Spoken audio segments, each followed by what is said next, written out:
at ITU that is funded by National Cybersecurity Council. So we are organizing this first ever workshop on blockchain security, and we are really pleased to be joined by top speakers and faculty members here at ITU. So our director and principal investigator, Dr. Mohammad Umar Janjua, will be joining us shortly. And we are going to start this event formally by the recitation of few verses of Holy Quran. So I expect that you all will be keeping silent in respect of the recitation. Thank you.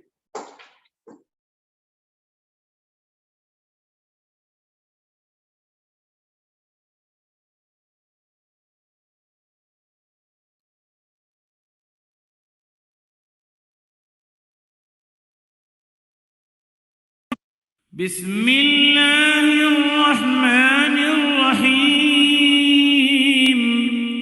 قل هو الله أحد الله الصمد لم يلد ولم يولد ولم يكن له كفوا أحد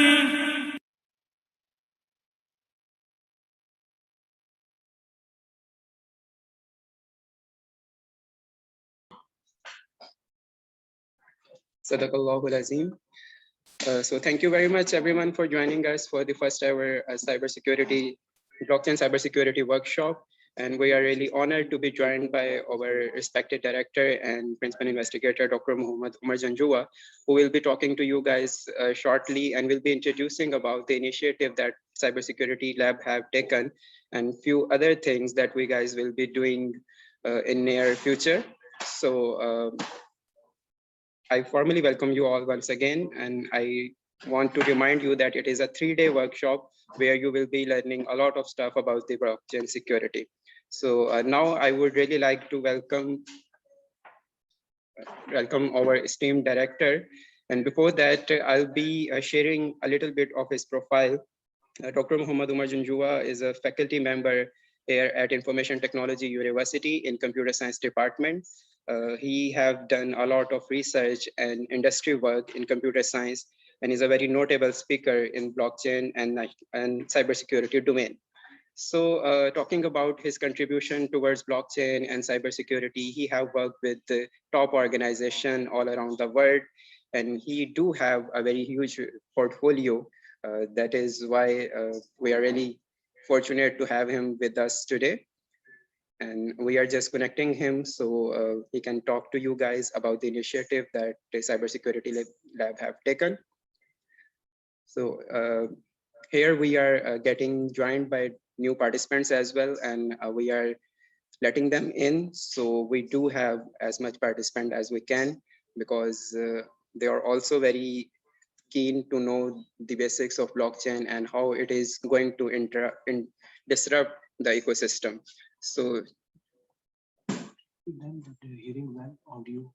Okay, so my dear participants, I really hope that you guys are listening me and I'm really audible. So can anyone out of you reconfirm, please? Yes, you are audible. Awesome.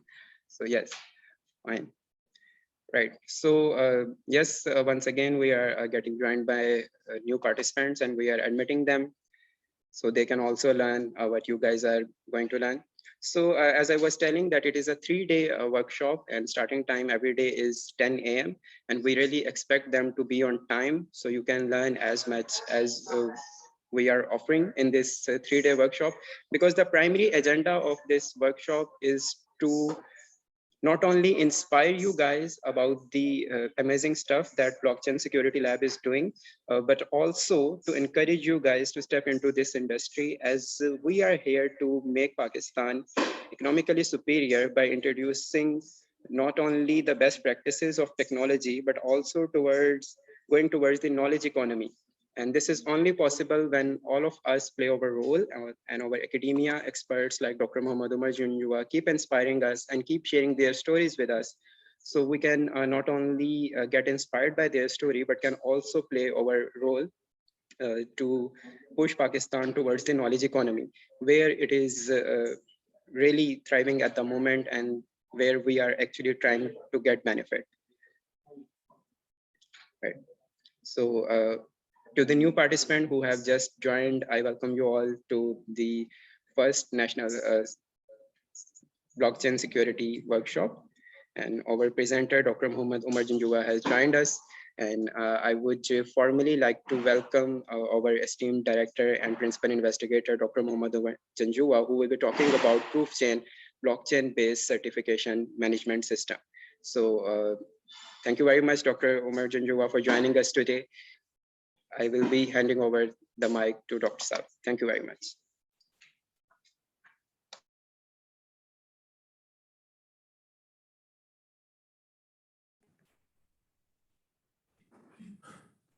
Dear all, Assalamu alaikum wa rahmatullahi wa barakatuh. Hope you guys are doing great. Glad to see you all here. So the presentation topic is about proof chain, which is actually a blockchain-based certificate management system. I am a director of blockchain lab at ITU, and this lab is funded from National Cyber Security Center. And before that, being part of the ITU faculty, I've been working at Microsoft, and in that organization, my main area has been in Windows trust management and applied cryptography. And before that, I completed my PhD from Cambridge, England. And currently, I'm working at different initiatives here in the lab. They include blockchainification of different use cases, industrial use cases.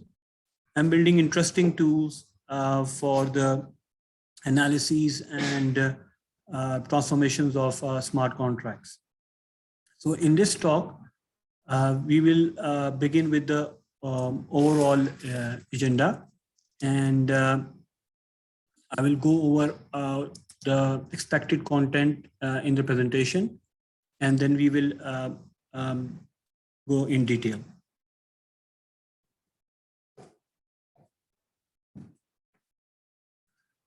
So the agenda looks like that. We have, first of all, an introduction, which will cover some of the basics of blockchain, how blockchain works and what are its properties. And then we will also look at some introduction on public key infrastructure, which is what proof chain is about. And then we will look at some of the competitors' work, how people are addressing this problem. And then we'll take a deep dive into our methodology of how we use blockchain to address some of the key scenarios in public key infrastructure. That will cover some of the design issues, some of the model assumptions and considerations we took, how we structure the internals of the blockchain, and what functionalities have been implemented with respect to the PKI.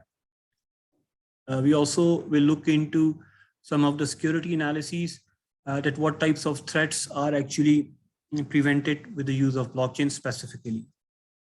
And then we'll cover about some aspects of cost and performance also.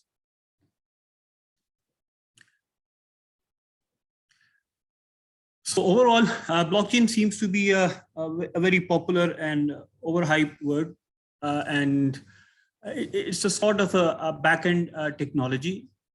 Just like it will be, there will be hardly any system in the future which will not be connected with the blockchain in the coming years.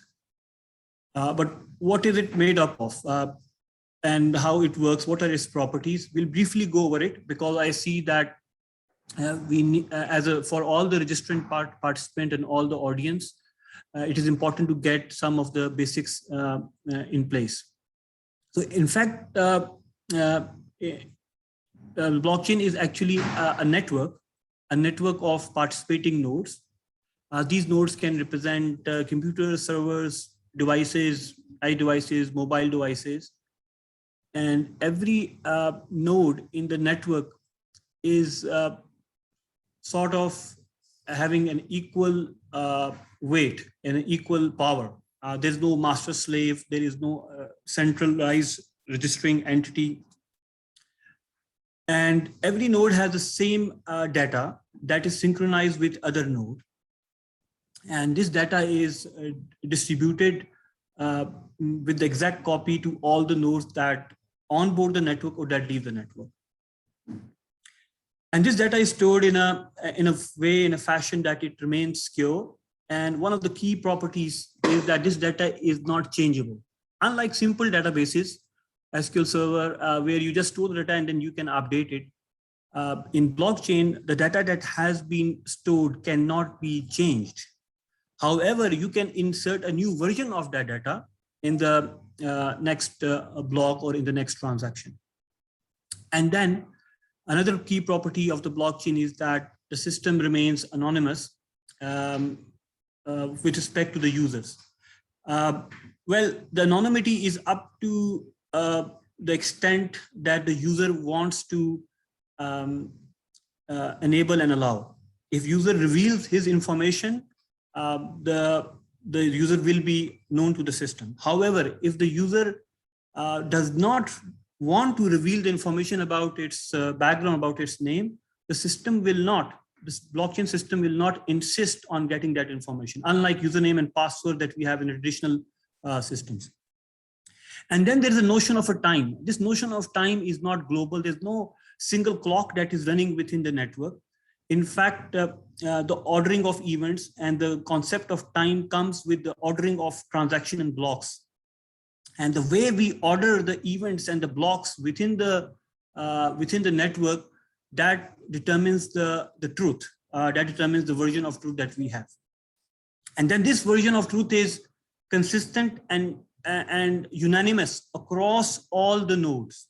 It's not that one node considers truth to be different from other node. And that is the problem that we have traditional databases, where one copy of a database may have a different number of transactions, another copy of the database may have a different number of transactions, and there's no way to reconcile.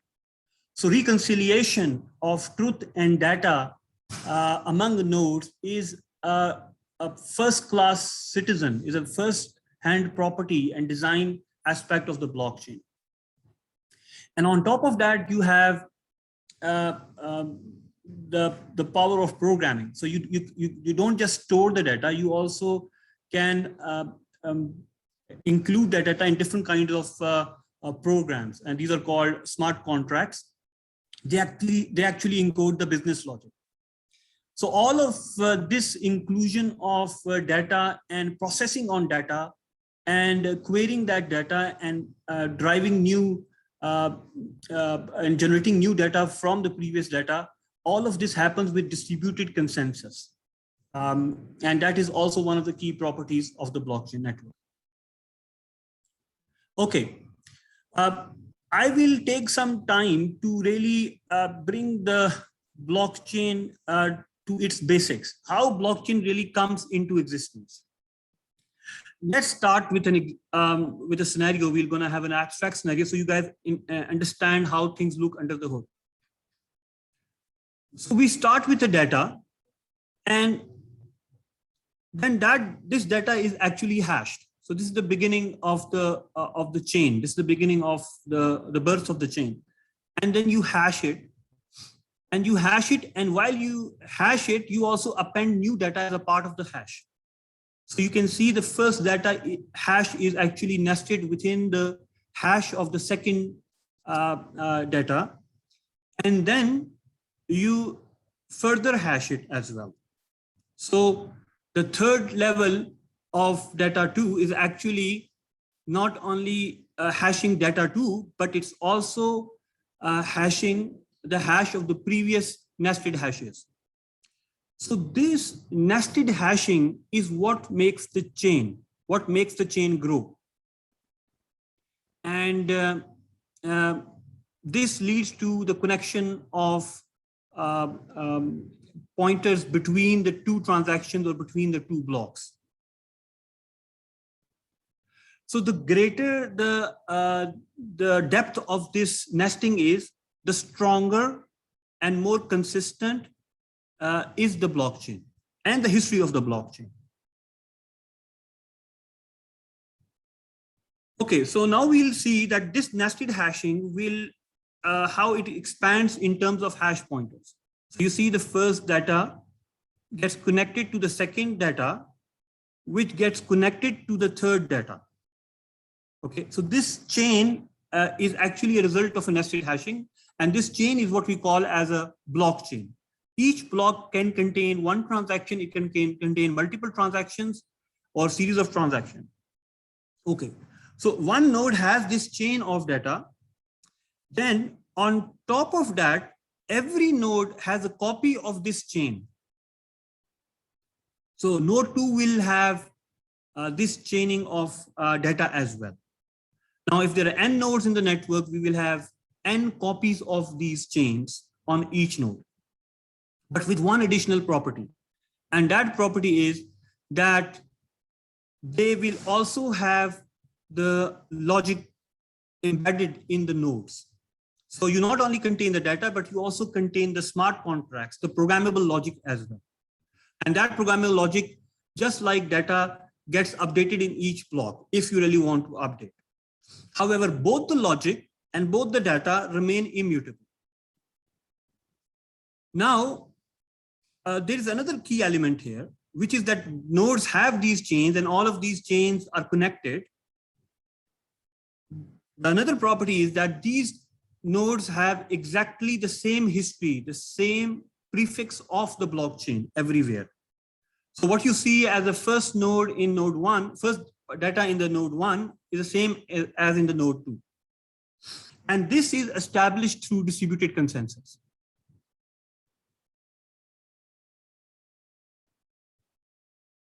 Now, if an attacker, we take an adversary, he wants to actually now manipulate this data in an unintended way, in a undesired way, then he can perform attacks at different levels. So let's look at some basic attacks. The first attack could be that he may want to change the data itself. So if he wants to change the data, then the nested hashes will actually become corrupt. And if data 2 is changed to data 3, the nested hash will become corrupt, and that can be detected by the user, and he can throw away that data. And he knows that the attack is going on. Another attack could be that one of the nodes in the network could be taken down. So because of decentralized nature of the network, node 1 is still available, and you can recover the entire data from node 1, even though the node 2 is down. So these are some of the ways in which the blockchain is resistant to the attack, which is not possible and available in traditional database or ledger systems. Okay, so I feel this will be a good foundation for you guys for this talk and for the upcoming talks, because this covers some of the basics. Now, how we use this blockchain technology for PKI? What is PKI? We'll go over in the next slide to get you familiar. So PKI is actually a public key infrastructure system, and this system is based on digital certificate. Each certificate is actually a cryptographic object, and this is a binding between a name and a unique identifier. That unique identifier is actually a key. And public key infrastructure concerns about generating these certificates, delivering them, managing them, and retrieving them. And so the PKI infrastructure is actually the backbone of the e-commerce, backbone of the secure internet. And here the key element is the trust. There are root certificates, which actually are the anchors for the trust of the entire PKI ecosystem. So how it works? How do you build a PKI? So you have a certification authority at the top, which is actually a root, which is assumed to be trusted by everyone. It's a self-signed certificate. It actually has a subordinate CA, a certification authority, which generates certificates, entertains the user request, and publishes the certificate. So a user will actually make a request to the CA. The CA will request the RA, the registration authority, to check whether the user is right, and then it will issue the certificate and it will publish it on the directory.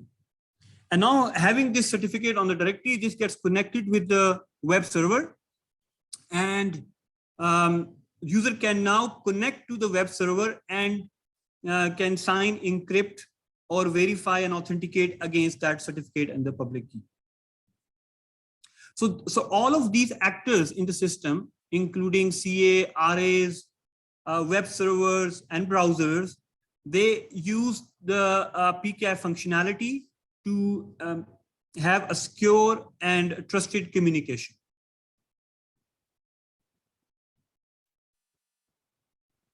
Okay, now if we give a certificate, this certificate gets attached to a certain website, and that website has a name, let's say xyz.com, then it has a public key.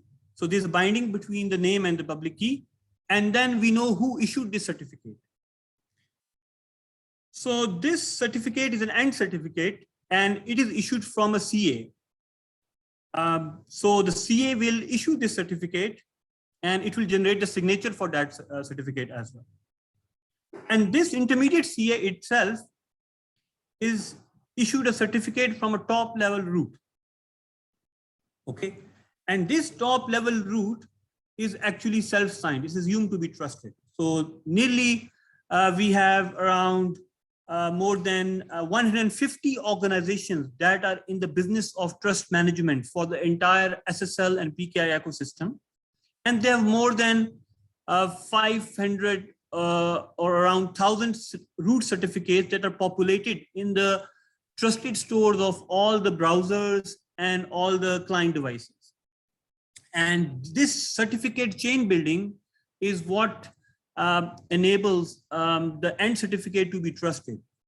The end devices, the users only need to trust the root, and because the end certificate chain up to the root, so the end certificates also get trusted.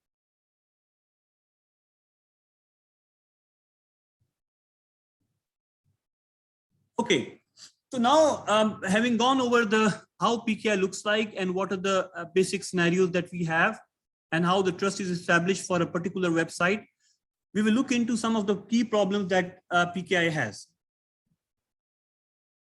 So the first thing that you will immediately notice is that if a certificate is generated by a trusted organization, the trust is valid only up to the extent of that organization. So if that organization wants to change something in the issuance of the certificate or wants to issue a new certificate, nobody can prevent it. So the trust is sort of centralized among these top level root certificates and the organizations that represent those root level certificates. So if one of the organization misbehaves or gets compromised, the trust for the entire PKI ecosystem gets compromised. So that's one of the key problems, that the trust is centralized currently in the PKI ecosystem. How we can decentralize it so that other nodes and people and other organizations can have a visibility to the practices of other organizations, how they are issuing trusted certificates. Further, a CA, a certification authority, can itself market itself to be a very secure organization adhering to top security guidelines. But unless and until we look into its issuance behavior and we track all the certificates that are issued, in practice, some of the CAs are not complying with the basic security guidelines. And they may issue wrong certificates, or they maybe even get compromised by the attackers from an outside attackers. So for example, in 2017, Symantec issued numerous certificates without authorization from their owner. Then in 2021, recently, Camera Pharma, an organization, issued 286 certificates, and they did not take care of some of the basic requirements like a reserved policy identifier. And because of that, the browsers banned them and removed them from the trusted list. So in the first case, we don't have a distributed consensus. In the second case, we don't have auditability and transparency. Okay, another key problem is that's not just particular to PKI, but it's also with other secure systems, that a possibility of man-in-the-middle attack. So what happens is that your communication with the server, your communication with the CA, the server who is going to issue a certificate against your request can get compromised.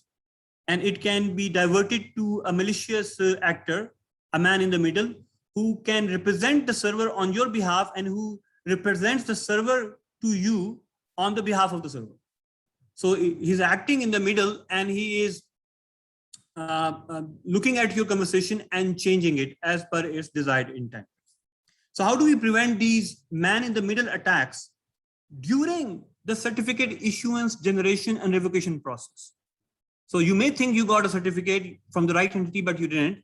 You may think you're going to the right owner to verify its identity, but that may not be true because of the man-in-the-middle attack. So how do we prevent those man-in-the-middle attacks?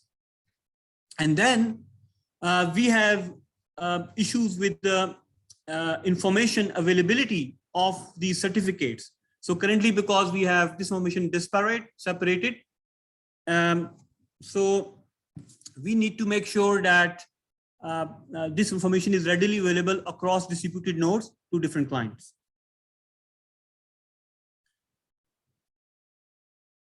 Okay, so let's look at some of the peer work, how people have approached the PKI and improved it with respect to the blockchain capabilities.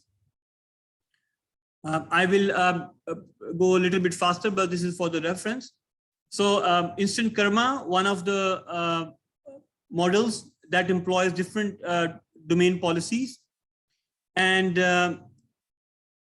the problem, the good thing is that they punish the CA misbehavior and they reward the detector and the owner. In the block PKI, they use smart contract for certificate issuance, and domain owner can select CA validator. So block PKI is another implementation. Another implementation of the blockchain based PKI, they have focused on the revocation aspects of how to revoke the trust of the certificate. And all of these are built actually on the Ethereum. And here are some of the implementations on the custom blockchain. They are using a multi-chain, a private implementation of blockchain for PKI. And then we have a cert ledger, which actually solves the split world attacks. So here, this is a PKI system for organizations, a consortium of organizations, and multiple organizations can represent themselves as a CA in the X509 cloud. A cert ledger actually solves the split world attack, and it enables a transparent certificate revocation. We also see some implementations based on Bitcoin. So we have Ethereum, a popular blockchain, programmable one. We have a Bitcoin implementations that have been altered and forked to create new PKI-based blockchains. So so these implementations are inherently using the distributed consensus, immutability, and security properties of the underlying blockchain. So in Ccoin, the miners, they actually act as a CA for the certificate issuance, and there's no procedure for revocation. And in Certcoin, we have a decentralized PKI, and we have no domain validation procedure. So overall, you can see that we have, you can look at the comparison.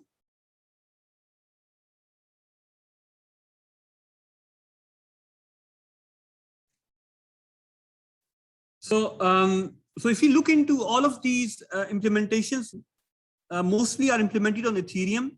There are a few on the multi-chain. They cover different aspects of registration, validation, verification, revocation. However, most of these implementations don't enable decentralized trust. And because they don't implement decentralized trust, this means that if they misbehave, we cannot detect that. And that's where the proof chain comes into to play the contribution. It handles the basic X509 scenarios. It is compatible and it also takes care of the decentralized trust. Okay, so now we'll take a little bit deep dive into how proof chain addresses some of the key use cases and establishes the key design goals for the implementation. And okay, the first goal that we set for proof chain is that it should be compatible with the existing X509 implementation. Okay, now why this is important? So you can come up with your own custom blockchain with your own custom interfaces, but this cannot get integrated easily and quickly with existing browsers and with existing community. They're already following 30 years of old research protocols and APIs. So we need to generate certificates from proof chain in a fashion that they can be easily integrated in the browser and in the operating system. And they are adhering to the same RFC standards as that were established previously for the certificate processing, generation, and verification. It's easy. Most of the previous blockchains, they have their private implementation and they may not be compatible with the X509 standard. So in one of the key things that we have kept as our target is that our implementation of proof chain would be integrable with the browsers and the operating systems. Second thing is that we want to decentralize the trust so that we avoid the risk of centralization. And we don't make the security of the network dependent on one CA. Because one CA, if it in the traditional PKI, one CA misbehaves, it undermines the trust of the entire SSL ecosystem.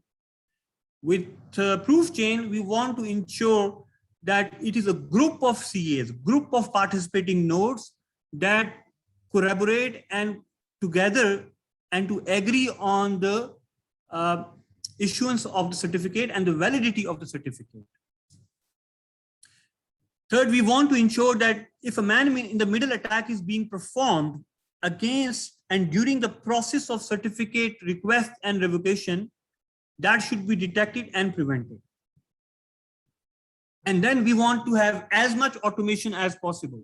Now, why this is important? Because traditionally, if you make a request to a certification authority for generating the certificate, they also involve some of the key manual steps as well for extended validation and for other categories of higher categories of certificates. So one of the key design principles that we have kept is that we want to have as much minimal human involvement as possible. And then obviously transparency and visibility available to the users, available to the participating organization, so they can see globally and consistently that any new entry of a certificate, any changes to the certificate, and any revocation of the certificate. This is currently not possible in the traditional PKI system. The information is hidden, controlled, and managed, and even not shared by different CA organizations at the moment. So that's one of the key aspects. So we have a proof of all the changes that happen to the trust of the certificate. Okay, now let's look at some of the internals and the reason why we spend time on explaining the blockchain with the data example that I showed you. So overall, the different actors in the system and different operations that we are concerned. So we have domain owners who want to get a certificate for their domain. We have CA miners who actually verify, entertain the request and issue certificates. And then we have end users who verify the domain when they visit that domain.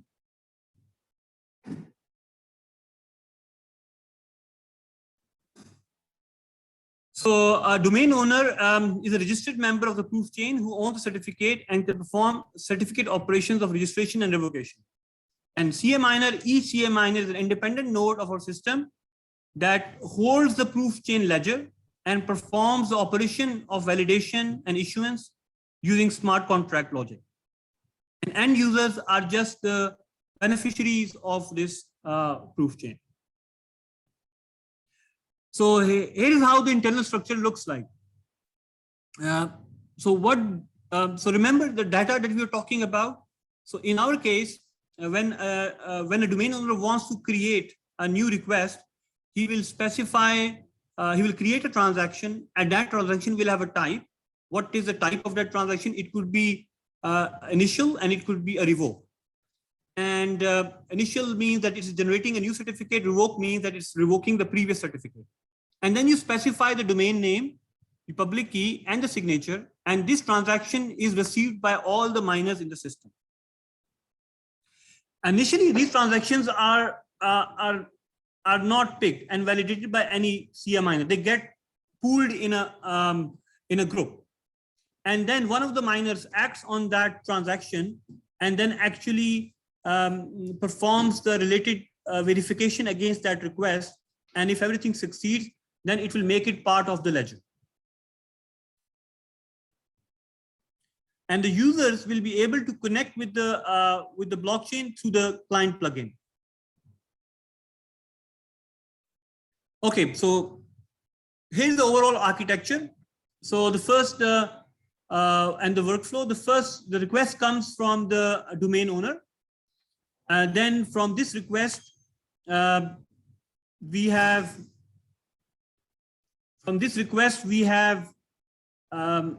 validation of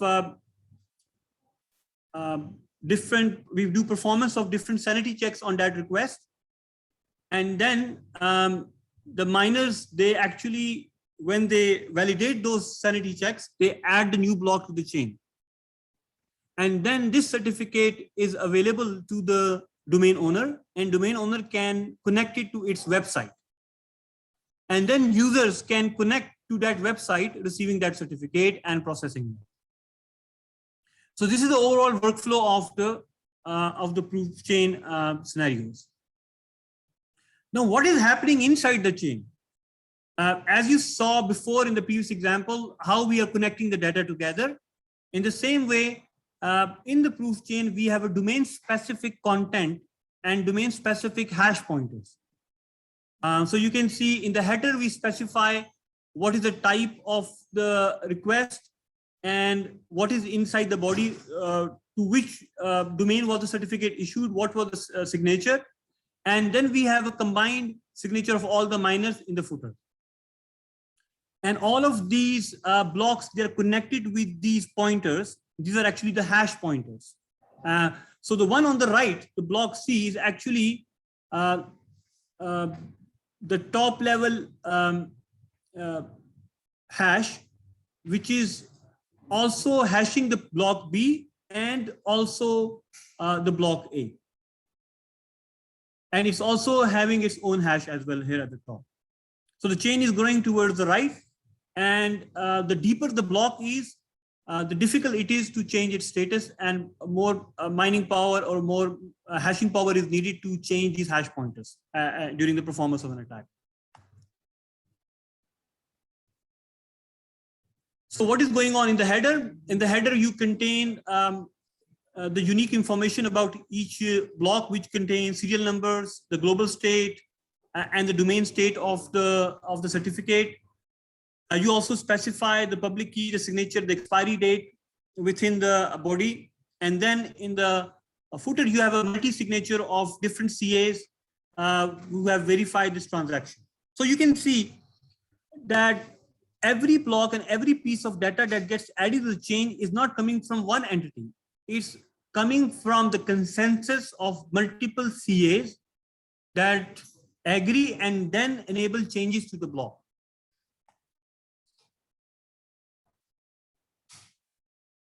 Okay, so with this, we have, we will look into some of the aspects of the blockchain, how registration works.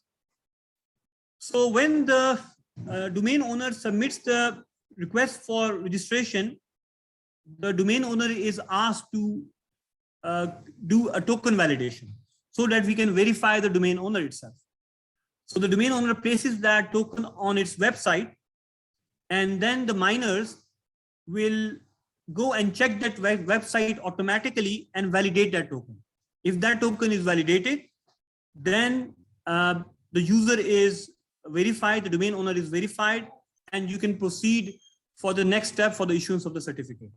So there are several validation checks here. during the registration and validation process. You have a key check, you have a domain check, you have a domain ownership check. You look at the right token being placed, and you look at whether that token can be retrieved. So you can see all of these security key checks are performed in the blockchain smart contract logic during the registration and validation of the certificate.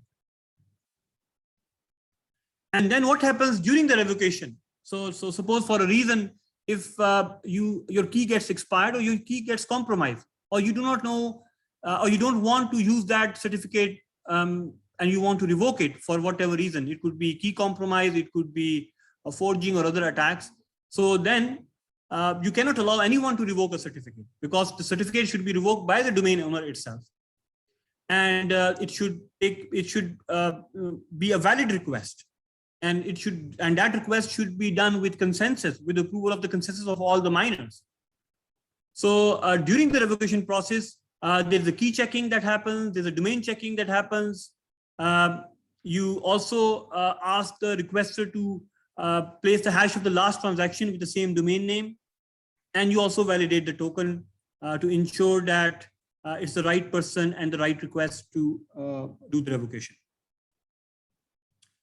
So the status of the current status of the certificate is maintained in the client side. So the clients can actually will refresh the status of each certificate from the blockchain, and this get populated to their client plugin.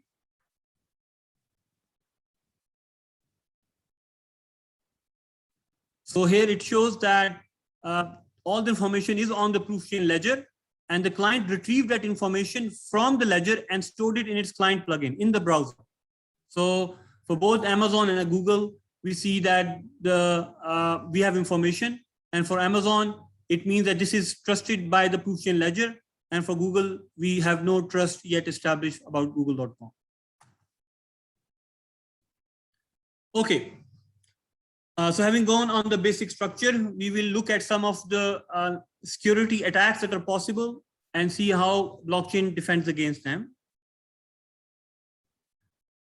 So one of the problems could be that you may make a request to the proof chain ledger on behalf of google.com when you are not actually google.com.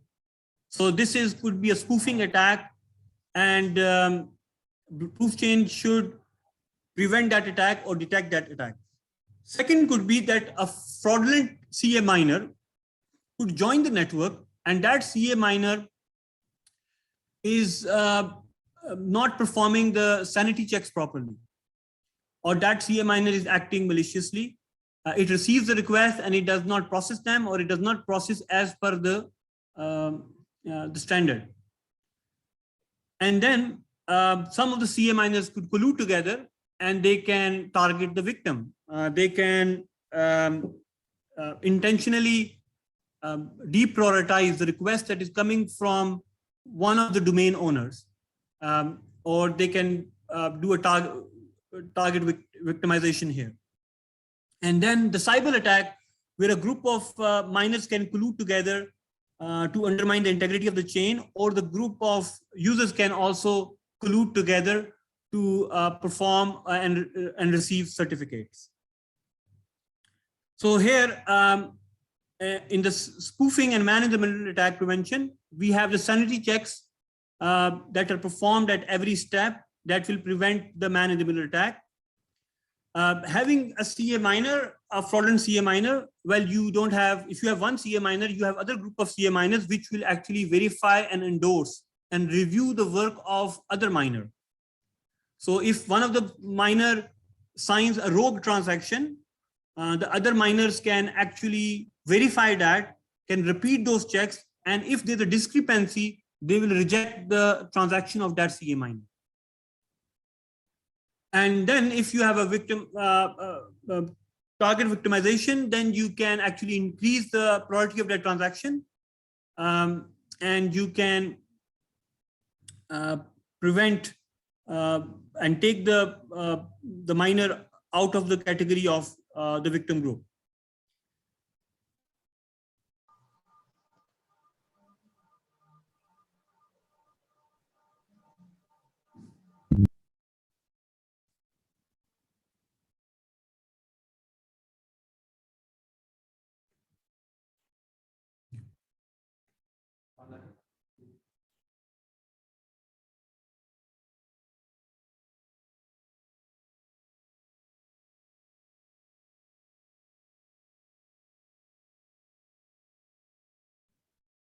Yes. So now let's look at the implementation here. Sorry, let me go back to the slides. Yeah, okay. So now we have implemented the proof chain on a Ethereum network, and we evaluated its throughput and latency in our internal network. And we have taken different number of transactions, stress testing and first testing. We have loaded the system with multiple transactions for different scenarios, including registration, revocation, and validation. And we looked at how much cost is happens in terms of the gas. And then we mapped that cost to the US dollars as well. So you can see that overall for registration, we had around $0.04 per cert generation. And obviously this was calculated way before the Ethereum price was high. And now it would be a different value, but you can get an idea in terms of the gas unit price.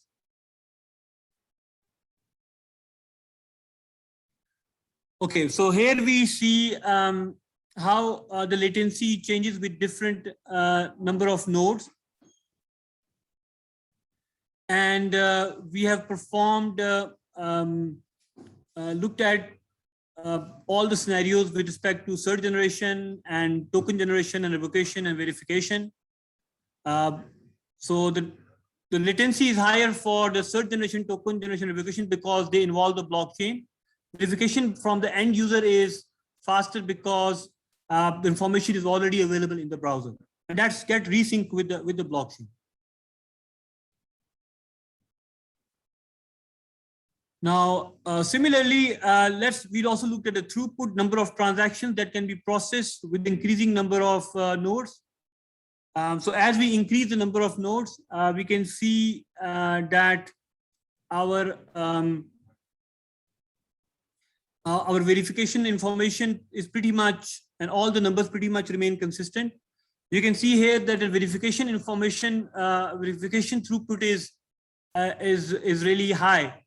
And the reason is high is because this is not involving the blockchain, but because we have the latency of the Ethereum blockchain, we have the time it takes for the blocks to sync, we have the time it takes for the transactions to get connected, to get confirmed, and that varies from blockchain to blockchain. And in case of Ethereum, it's actually 15 to 17 seconds per transaction. And for the block, it's actually around a minute to 3 minutes or so. So proof chain is independent on the latencies of the underlying blockchain. If we get an improvement in the underlying performance and the cost aspects of the blockchain like Ethereum, proof chain will automatically and inherently will benefit from it. So these numbers are based on the current Ethereum implementation with these number of nodes.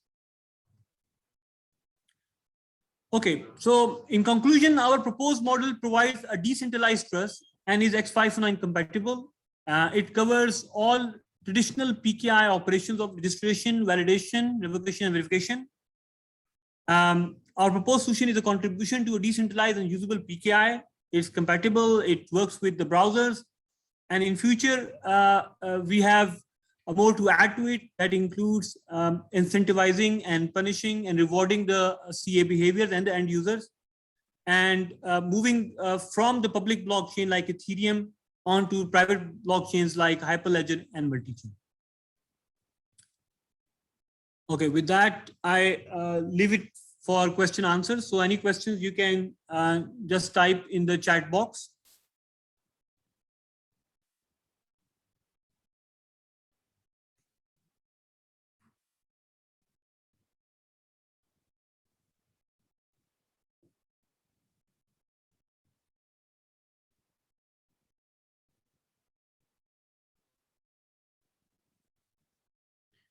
So if you have any questions, please share on the chat box, or you can unmute and ask the question as well. It's okay.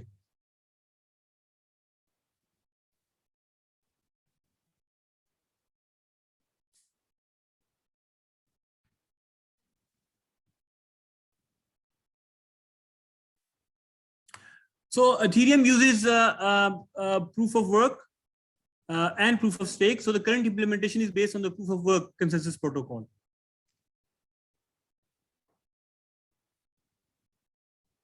By domain owner, we mean the website owner, the one who wants to get the certificate. The users of the website, they visit the website and they just verify the certificate. The domain owner is the one who owns google.com or amazon.com or yourdomain.com.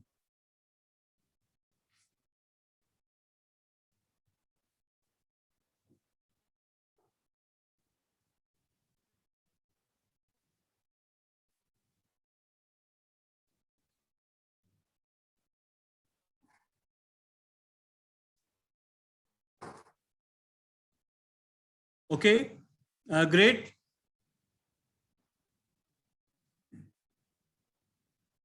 Okay, let me take this question.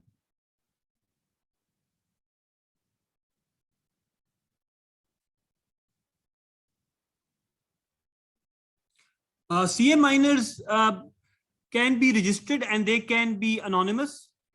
They can issue certificates or they can help in the validation of the certificate request and revocation request. And the sanity checks include verification of the signature, verification of the domain owner, verification of the tokens, and the placement of these tokens. It is through these sanity checks, which is an additional work implemented in the smart contract, that miners will agree on. If the sanity checks performed by one CA miner are not leading to the same result as performed by the other CA miner, then this is an inconsistency. And in that case, the requests for revocation and certificate generations are discarded. The miners, both the registered and the non-registered, have to agree on any operation and the result of that operation before making changes to the ledger. Earlier, the browsers, another question earlier, how does the browser verify certificate? The browser connects to the web server, it gets the certificate from the website, builds the chain, verifies the root, and if the root is present in the trusted store, it will trust the certificate. With the blockchain proof ledger, that information is supplied through the browser plugin, or you can make a modification to the SSL implementation to connect to the blockchain during the verification of the root certificate. Effect on the IoT devices. Well, I'm not familiar and aware how it will affect the IoT devices, but one thing is that we do look for a large number of registrations, a large number of devices in thousands and millions.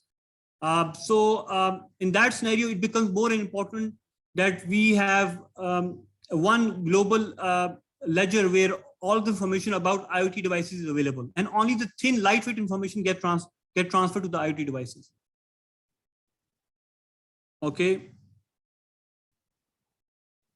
Yes, digital certificates can be generated by the website, not generated by the website owner. Website owner has to go to a CA like Proofchain or other CAs to request the certificate, and they get issued from the CA, and the website owner gets them. And after 1 year or 2 years, if he wants to get a new certificate, he can go back and get them.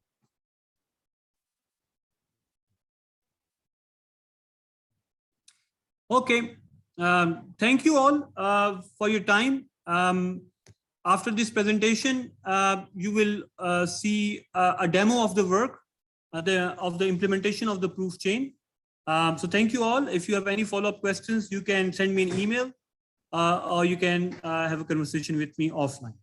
Thank you all.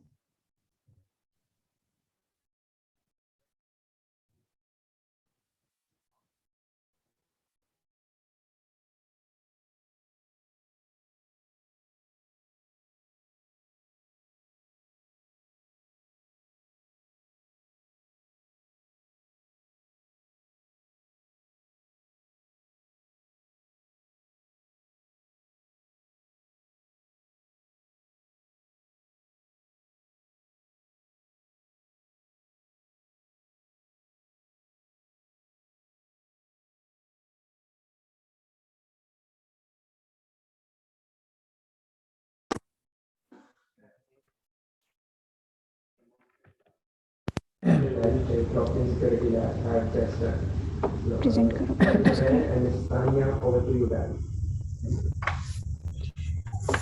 Thank you, Hamid.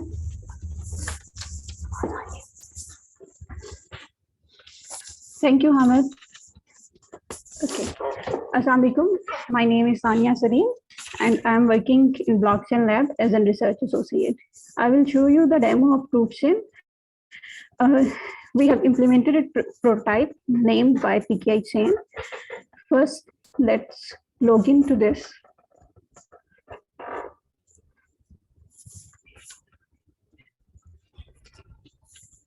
This is its home page. It shows several things.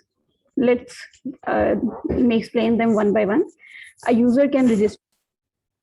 After that, CSR validation, and this whole process is secured by blockchain, and the certificate issuance is done after the domain validation.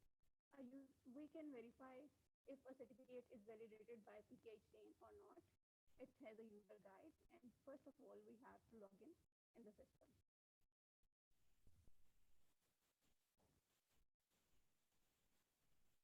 I have created a test login.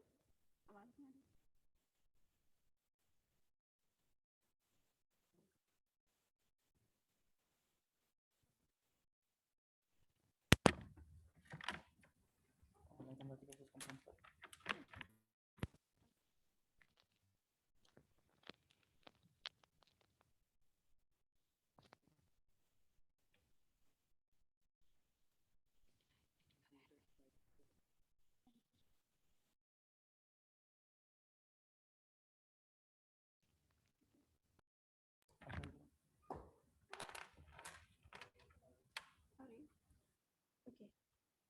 I have created a test login for you for the testing purpose. You can. This is a traditional password system. You can log in with your email and password. It's next. It has a dashboard. It has a SSL protection, Dev API, wallet, and user guide. In dashboard, we have a list of, if you have some active certificates, those will be shown here. Next, pending validations, expired certificates, and revoked certificates. No, I don't have any active certificate, so it is not showing anything here.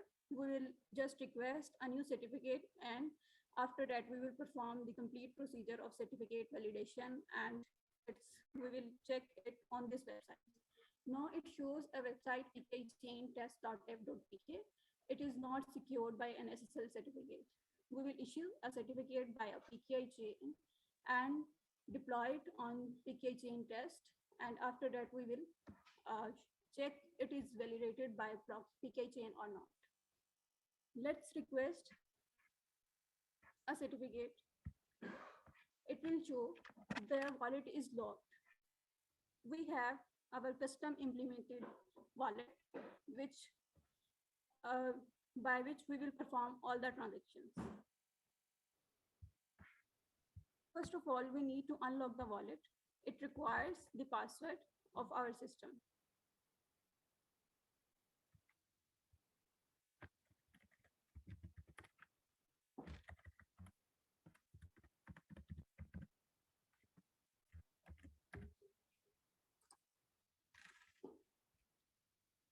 Let's start a transaction.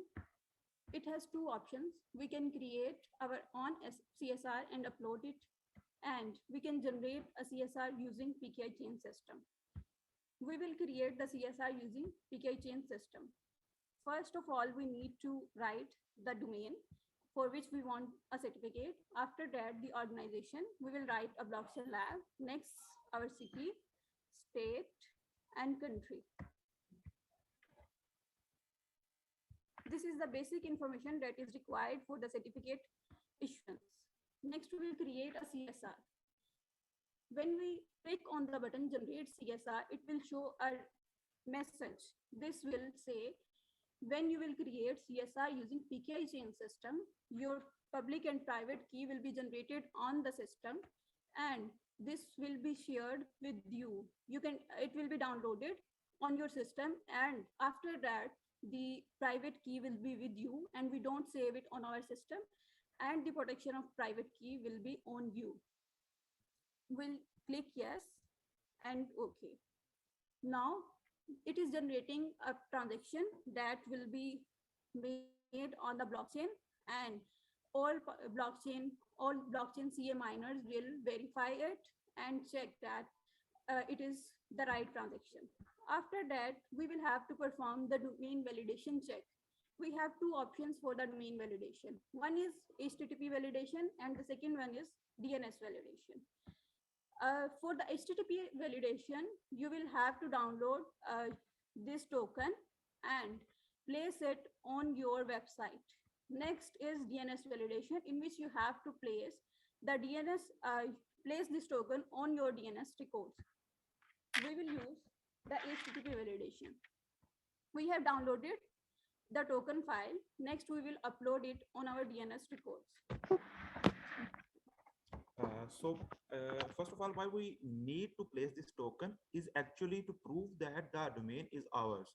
So let's say I am going to, let's say, get domain certificate for xyz.com, but I have to prove ownership of xyz.com. I can't just go and get the certificate. So this is the one of the basic steps listed in the RFC manual of the CAs or any traditional PKI chain system or PKI system in traditional, that we have to use at least HTTP or DNS validation to prove that we are the owner of the domain. So what we have to do is we just can copy this certificate, we can upload directly. I have set up a test website, and as you can see, pkichaintest.dev.pk, this website, and we have also set up some routes to access it. I can just SSH to the site. Let's create a new secure shell, SSH ITU at 172.16.20.242.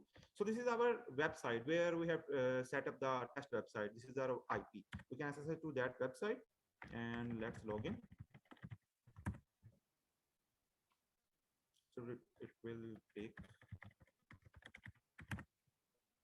Okay, so we are into the secure shell. So what we can do, we have to place the token. So we will access the records, the website, web server. We can go to, let's say, and HTML, and we can say here we have to place the token.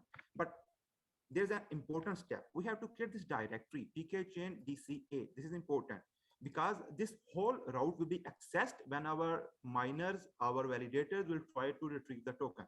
So we have to create first this directory. We can say mkdir pk chain DCA, and we have to provide the password. But okay, so the directory is created. We can now move to the directory and create a new file. We have to see the file name, and it is doc token file.txt. So we can just sudo nano doc token file.txt. Okay, we are into the file, and we can just place the token here. That's it. We can just save the file, exit, and we have placed the token successfully on our web server. We can actually verify it like going to this URL as well. So we can see the token is accessible. What we will, the same thing we are seeing, the same thing our miners will see. When they will go to this URL, they will try to fetch the token, and they will get this string. So this string will be posted onto the blockchain, and blockchain will compare the stored token and the retrieved token. If they both matches, then it means that domain validation or domain ownership is actually verified.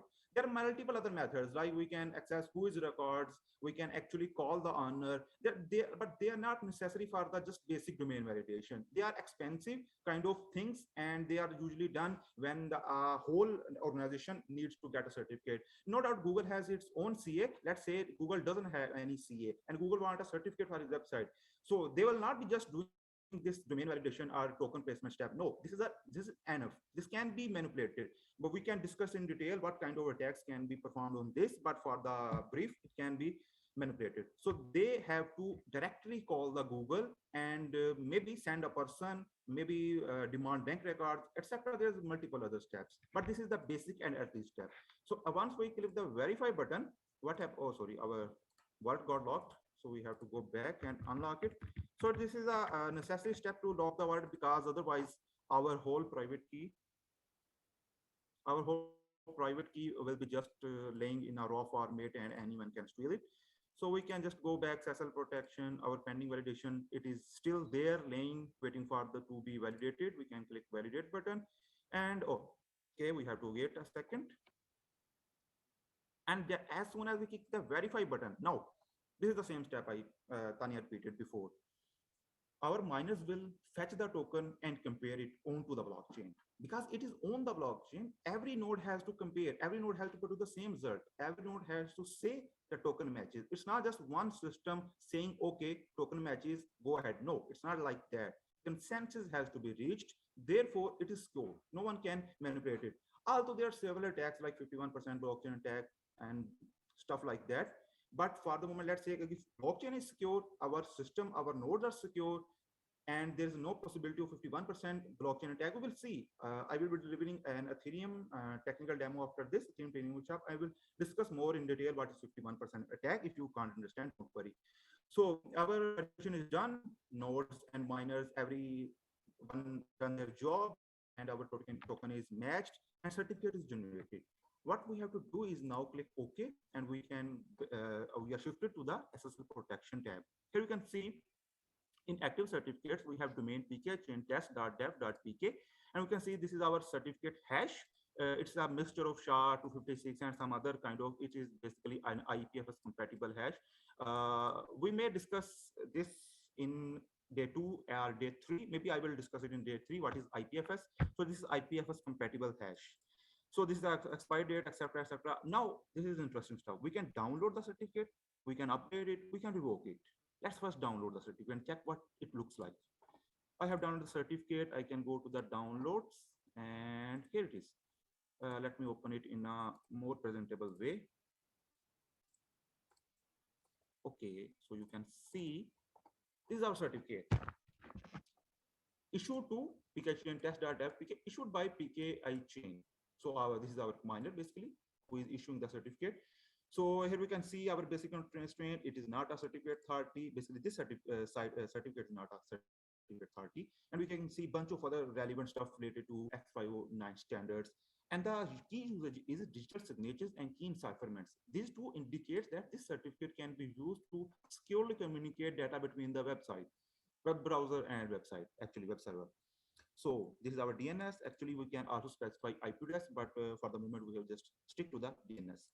Now what we can do, we have to place this website and this key on our web server so that our website becomes, what we say, secured, and we can get a padlock here. So what we have to do, we have to again access the web server. We are actually already into the web server. We can just go to the necessary directories and create necessary folders for the files actually for the certificate to set up. We can actually go to let me just go to Nginx. Okay, so here we are. We have to first create a folder. We can name it anything. I will name it SSL because we are doing SSL stuff. So let's mkdir SSL, and okay, cool, it's done. Yes. So we have created the SSL directory. Where we are into the SSL directory, we have to create two files. First, cert file, certificate file, and the relevant key file. Why it is necessary? Because in the certificate, we have a public key. If you can see, I will show it again. As you can see here, we have the public key. Okay, so this public key fingerprint must match exactly to the private key for the certificate to work properly. So what we can do, we can just actually go to SSH and create our file. Again, we will use our friendly nano to create a file, cert.pem. PEM is actually format to store the certificates in base64 to base64 format.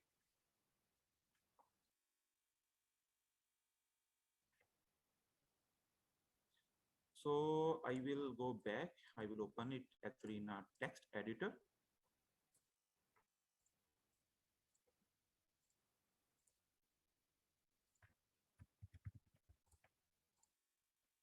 I can just copy paste, save, done. Now I have to create another file named, let's say, key.pem, and I have to do the same stuff for the key file, and this is our key file.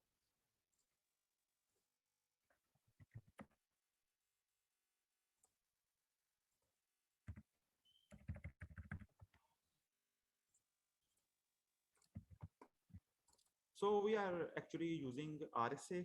If anyone knows cryptography, he knows what is RSA and ECC.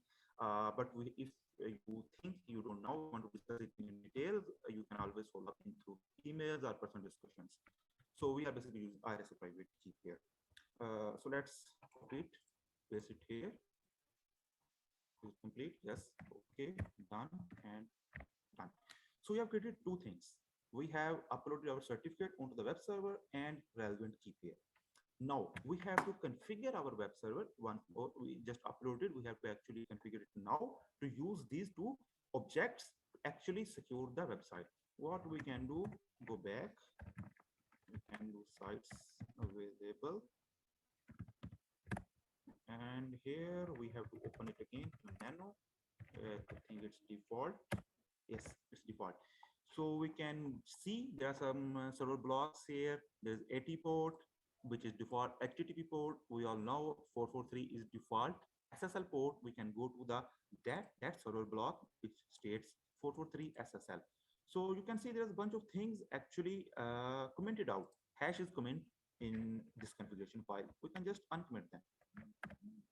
To save time, I just actually configured it before, so we don't have to write all this on the go. Okay, so it is saved. We can just, okay, we have to see, okay, it's cert.pem and key.pem, actually same names. We can just save the file, go, clear. Now, the final step, we have to restart our Nginx server, our web server. Nginx is basically load balancer and web server. So we have to give the command to restart the Nginx. And cool. Our Nginx server is restarted. We have to go back, and now we have to visit the HTTPS version. Basically, the HTTP to HTTPS redirection is not at the moment we have set up. So we have to manually specify which version we actually want to access.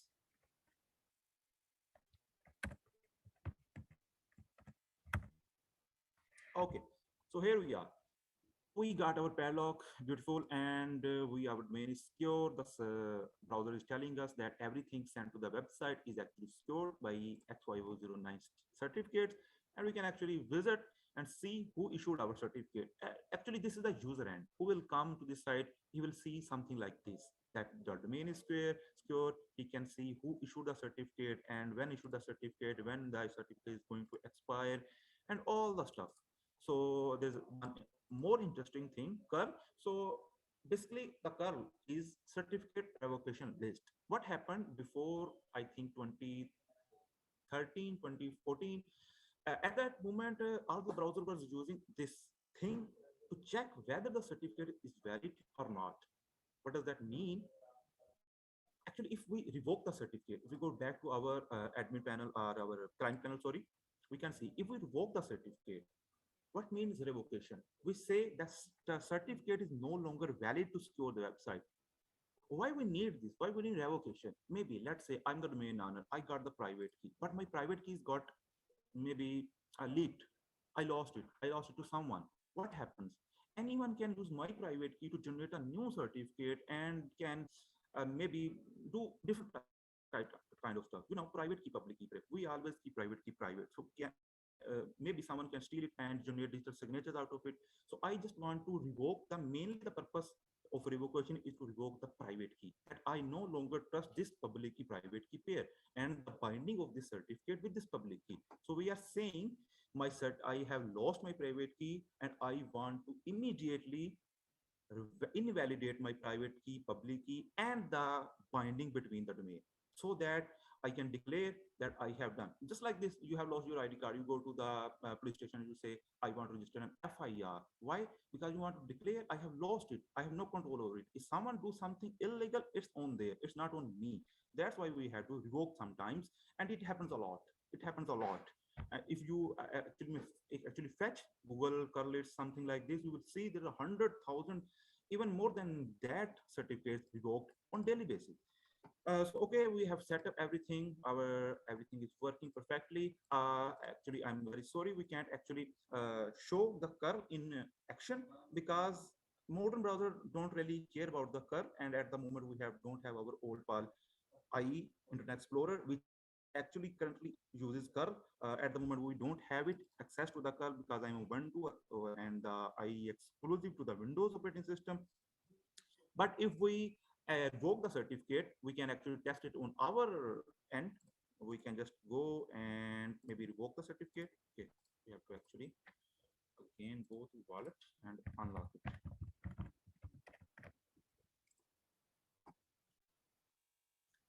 As I said before, the wallet has to be unlocked because the wallet is, when we say wallet is unlocked, it means your private key is raw format. Everyone can use that private key.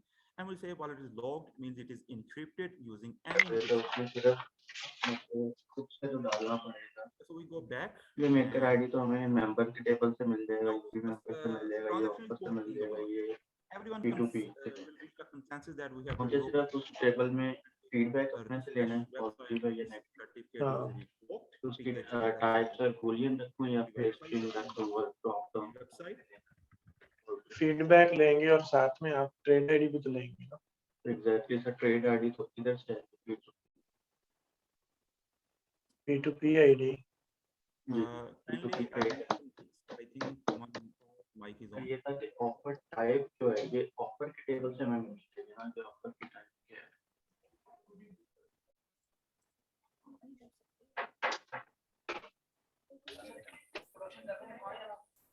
So if we click here verify, now it is saying the domain is not secured by PK chain. Why? Because we have just revoked it. Offer type means Our browser तो can't आपने at the वैसे offer moment type में acknowledge बताना that. है कि ये Why?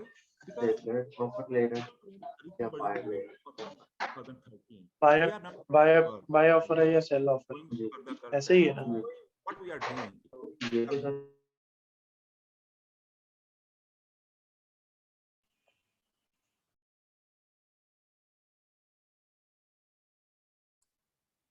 Okay. Okay, so there is a path for the acceptance of our curl sets. Basically, before 2013, what we were doing, actually, I have shown before, the browsers go to this point, download the curl. Curl contains the information which certificates are revoked, which are not, that sort of stuff. And if the our web certificate serial number is present in the curl file, they will consider it invalid. But after that, they thought that the curl can go to many sizes. It can go to MBs, even go to GBs. So what they decided in modern browser, they decided to implement their own system. Now the Chrome uses curl sets, and they accept it only from the actually legitimate CAs. What does that mean? We actually have to gain public trust by becoming a public full-fledged CA, but that path is very long. So we are on to that part. We actually are with SSL.com, who may be a sub CA at the moment, and then in future, maybe in 3 to 4 years, maybe we will be full-fledged CA. And we will be, when we will be at that point, our curls and our everything system will be accepted by the Chrome. For the moment, we can't just say Chrome to go and fetch our curl. It's disappointment, but we have actually another thing. We are testing it for the moment with older browsers to say, let's say, go to Firefox,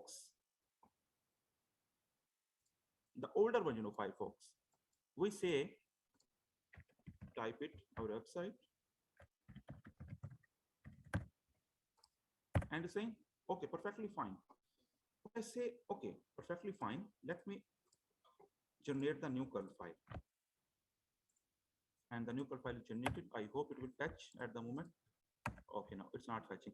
So basically, the curl actually has a time, like a week. We have set it. So the next curl will affect after a week. We can change this time, but for the moment it's a week. So our certificate is basically revoked. We can check it from our main website, but it will take effect after a week. Actually, it happens in a revocation scenario. Some revocations are very necessary, immediate revocations. They are done on daily basis, but some revocation statuses reaches to the browser after a week, which are not very important website. Maybe I have a blog, I'm writing on my hobbies, and I say revoke my certificate to my CA and say, okay, done, your certificate is revoked. I'm very happy, okay, my certificate is revoked, but it is not actually revoked. It is still working. Why? On some systems, it will reach in a week, 2 or even month. So this is a very dilemma. We are also trying to solve it in a real time. There is OSCCP server and many other things. We are trying our best to implement a new revocation scenario, but at the moment we are not, we have not reached any implementation of our proposed revocation scenario, which can do everything in real time. So we will see in future what we can more do. And at the moment, I want to emphasize on that our system is in beta stage. So we have actually improved, performed many more improvement to this stuff you are seeing on the scene, but it is actually on our development server. We have to make sure our unit test and integration testing passes on, so we can deploy it onto the main production server. It will be in a week 2 or 3. So you can also test this using pkchain.com, and if you got any website, actually real-time website, you can actually utilize it and issue a certificate for that, and you will be good to go. This is a free certificate for you. Congratulations, and thank you for listening to this talk. And if you have any question, I'm open to that questions.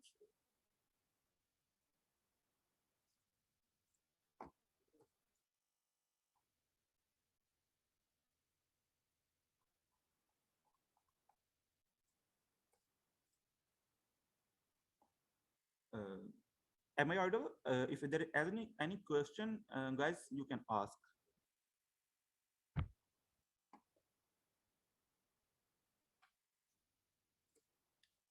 Okay, will you share code of this for review? At the moment, our repository private.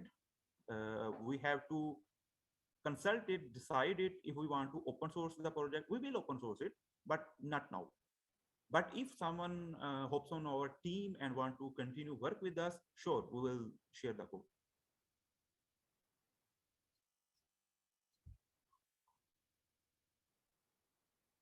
And the website is basically online, pkchain.com. Anybody can open in his browser and explore it. And it will be very, very helpful if you guys can really explore it and find out if any issues, crashes occur, because it's a beta stage and anything is affected. Is it on completely on Ethereum? I think you mean Ethereum. So yes, it is Ethereum, and it is a private implementation of Ethereum. So what does that mean? We have on Ethereum, there's a mainnet. Mainnet has very, very very costly. We have actually implemented private Ethereum, but this doesn't mean we cannot shift it to the mainnet. It is just a switch for us. We can shift it to the any testnet, private net, anything. This is a basic switch on the backend for us. Yes, sure. You can find it here.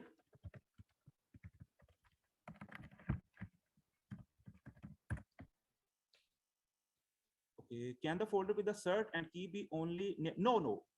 That is just my personal preference. SSL, my personal preference. You can name it anything like cat, dog, something you like. Is all logic is using smart contract? Yes. The main stuff like issuance and token verification, revocation, that's on the smart contract. But we also have to maintain other backend code which is not on blockchain, like JavaScript backend, which is necessary to communicate with the blockchain. Blockchain is not like Web2, Web2, where we can do a communication with the web, which is everywhere. Blockchain is a very emerging field, so we actually have to maintain some accompanying code with that. Certificate signing mutual from both sides. I didn't get it, but I think you mean all the miners. Yes, it is after consensus, that's mutual. How do you let the server know where to fetch the keys from? Is there any configuration? Yes, I just shown in the Nginx web server. So basically you can use Apache, IIS from the Microsoft, or Nginx, any web server. There is a bunch of stuff to configure you can find online to configure how to configure certificate and keys. Why did you implement login using MetaMask? Very good question. Why didn't we implement it using MetaMask? The main concern is reach. no, not everybody knows about the MetaMask and blockchain and this sort of stuff. So let's say a new user comes to our website. His only goal and only purpose is to visit the website and get the certificate. He doesn't care if the backend is on blockchain, or maybe there's some person sitting and doing all that stuff. So all the care is the fully functional website and where they can get certificate. So we think about it, we thought about it, how we implement our wallet. Mainly MetaMask is used for wallet. So we thought we have to implement our own wallet so that user doesn't have to install another extension for that. And maybe he considered it absurd that we have to go. And sometimes a new users also are very worried about the extension. They think they will steal data. So that's why.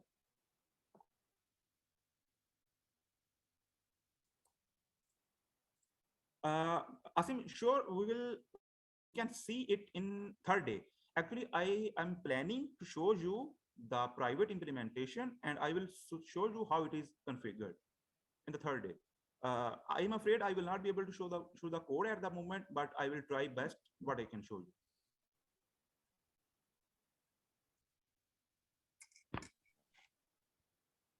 No, the certificate is not stored on the blockchain because blockchain storage is very expensive at the moment. So we actually storing hash, and our certificate is stored on the two types of storages. One of them is IPFS, interplanetary file system. Basically, this is decentralized file system, and another is local file system on two ways. And we store the hash on the blockchain, so we can always get the hash, and we also store necessary data, but mainly thing is hash, and we can actually fetch the certificate from the file system. Smart certificate can only be shared with smart contract authority only. I didn't get that, Rana Aswan. I didn't get the point. No, please elaborate it. I didn't get it. Actually, we are actually running short of time for this presentation. You can always, I have email shared. You can always contact me on email and we can have a discussion, detailed discussion about how the stuff is going on.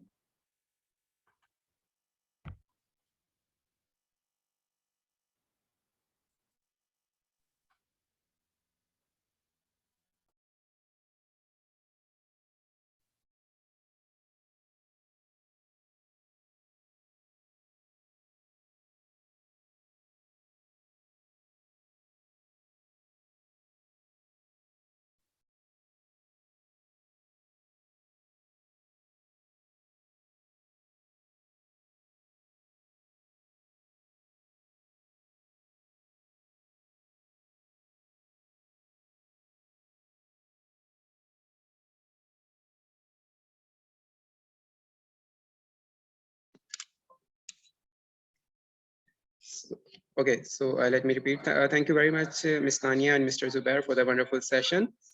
And the next session is being also delivered by Mr. Zubair. And the question you guys were asking and are not being answered in this session, I hope you can ask them in the next session as well, coupled with the questions of next session content. So once again, the house will be open for questions at the end of this session. And this session is there to stay till 12:15. And Mr. Zubair is the lead presenter for this session again. So Zubair, I hope you are ready to start. Right, so over to Mr. Zubair. Looking forward to hear the amazing stuff. Please.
I hope I am audible.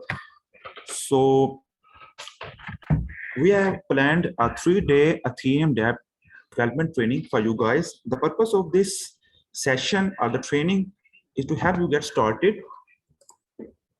if you want to continue the development training. So we actually, let's see, we see the plan. So the first day we were actually going through the concepts and basic stuff like Ethereum blockchain. Some of you may know about this and some of you may actually don't know. But these concepts are necessary if you want to get started and want to develop dApps actually decentralized applications. And more specifically, it is necessary if you want to start with Ethereum. So Ethereum, why Ethereum? First of all, why Ethereum? Because Ethereum is one of the first blockchain to give the concept of dApps. Before that, it was just like decentralized ledger to transfer balance with Bitcoin. After that, Ethereum came and that sort of stuff. So every blockchain developer usually starts from Ethereum and solitary programming.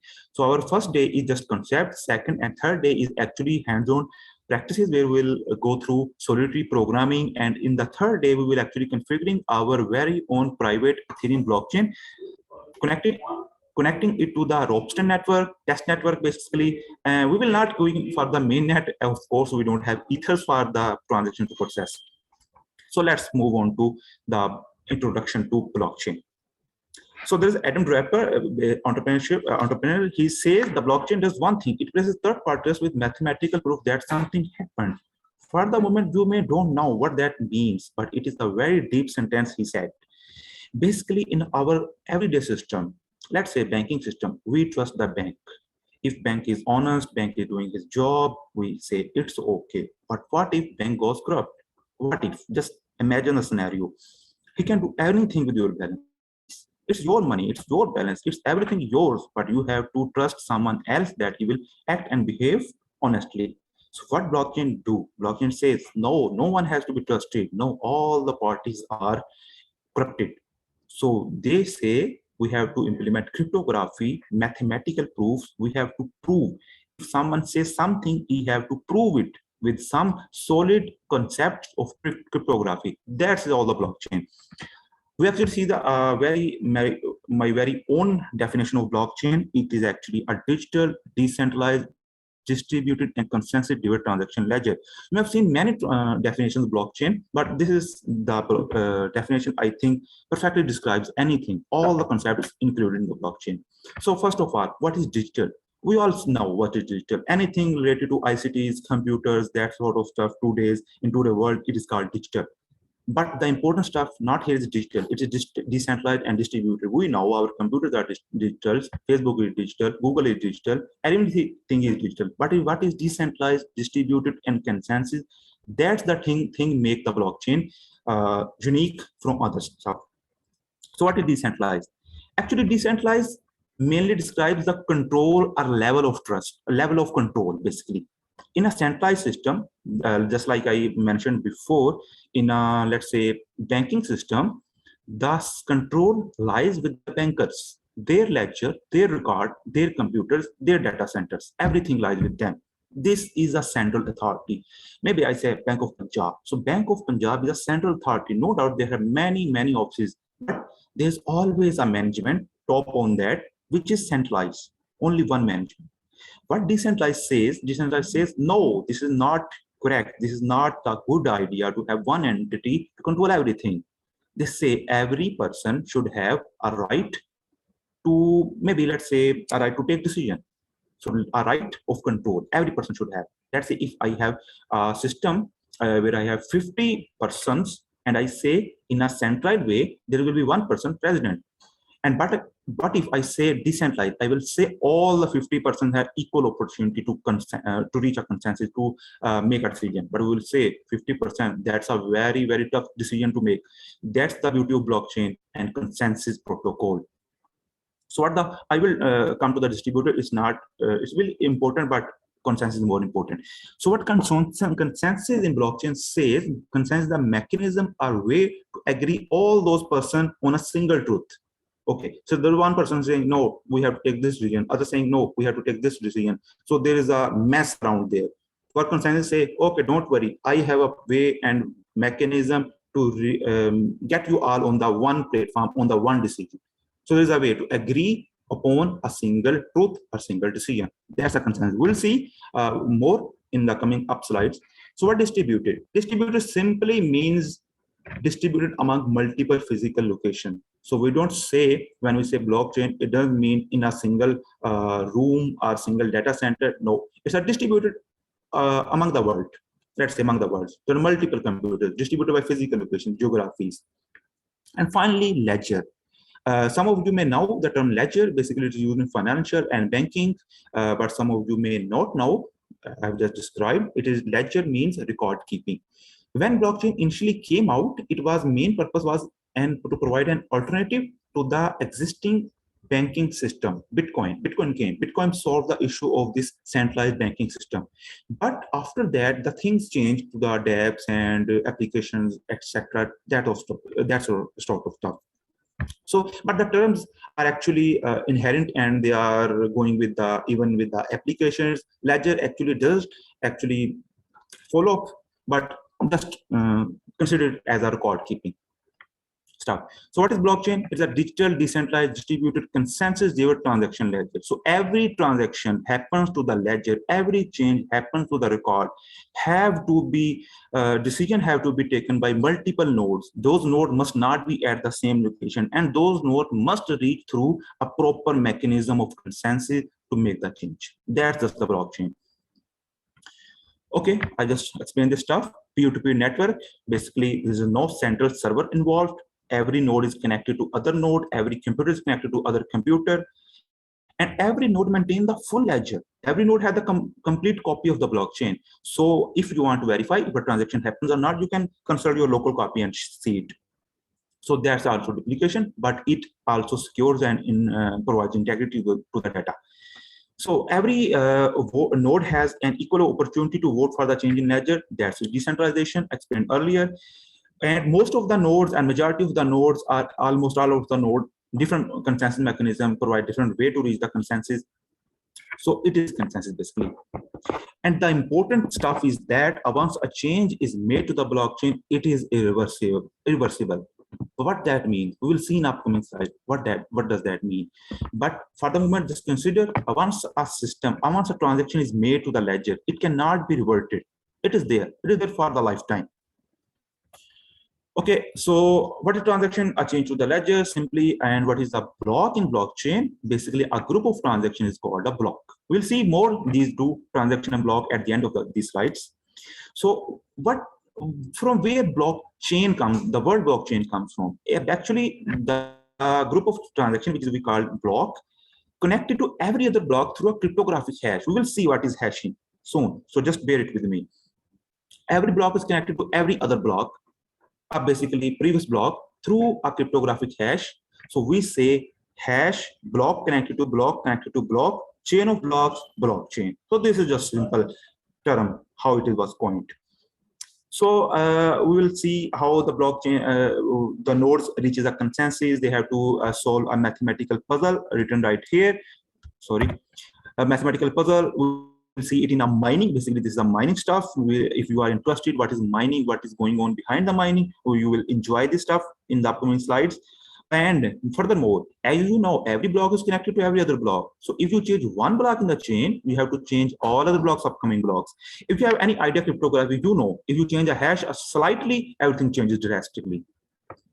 Okay, so there are multiple types of blockchain, mainly private and public blockchain. I think someone mentioning it in the first talk of Dr. Umar. So whether we are using public or private. So basically, Ethereum is a public chain. So yes, we are using public chain. Public chains are permissionless blockchains. Every node has an equal opportunity to connect to the blockchain, contribute to the blockchain, request the data, fetch the data, update the data, be miner, everything blockchain offering. So public nodes, public blockchain has this kind of stuff, as contrast to the private or permission blockchain, where the things are controlled by some authorities. So this is not true to decentralization, permission blockchain, but it is necessary. We will see why. In that kind of system, there is an authority, there is a system you have to register just like this. You invite someone to your event. You are an event manager. You send them invitation link. Okay, you are invited to the event. You are not invited to the event. This is some that sort of stuff. You invite them. You register them your blockchain, and only those nodes can contribute to the blockchain. And even further to that, some nodes can read, some nodes can write, someone can do nothing. So this is permission blockchains. I just explained this stuff. The important stuff here is that public blockchains always require a cryptocurrency. Why is that? Because if there's no cryptocurrency, there's no money involved, there's nothing to penalize, then they can spam the network with bogus transactions. As you know, private blockchain, we trust the nodes, we registered them ourselves, so we don't need the cryptocurrency. But it doesn't mean that private blockchain में cryptocurrencies हो नहीं सकती. Private blockchain में भी हो सकती हैं. Okay, the next stuff is highly decentralization. Why? The highly decentralization means it's true decentralization. Every node is maybe someone is Belgium, someone is America, USA, Canada, etc., Pakistan, Lahore, Karachi, distributed geographically. And every node is just what we can say, you don't control all the nodes.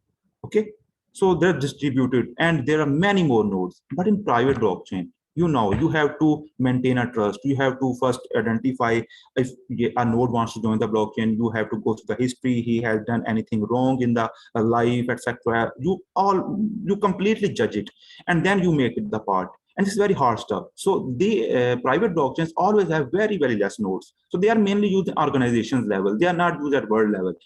And public blockchains have low throughput. Why? Because there are maybe 5,000, 5 million nodes working around. And if every stuff has to go through every node and every node has to process, it will always be low throughput. The network will always work very slow.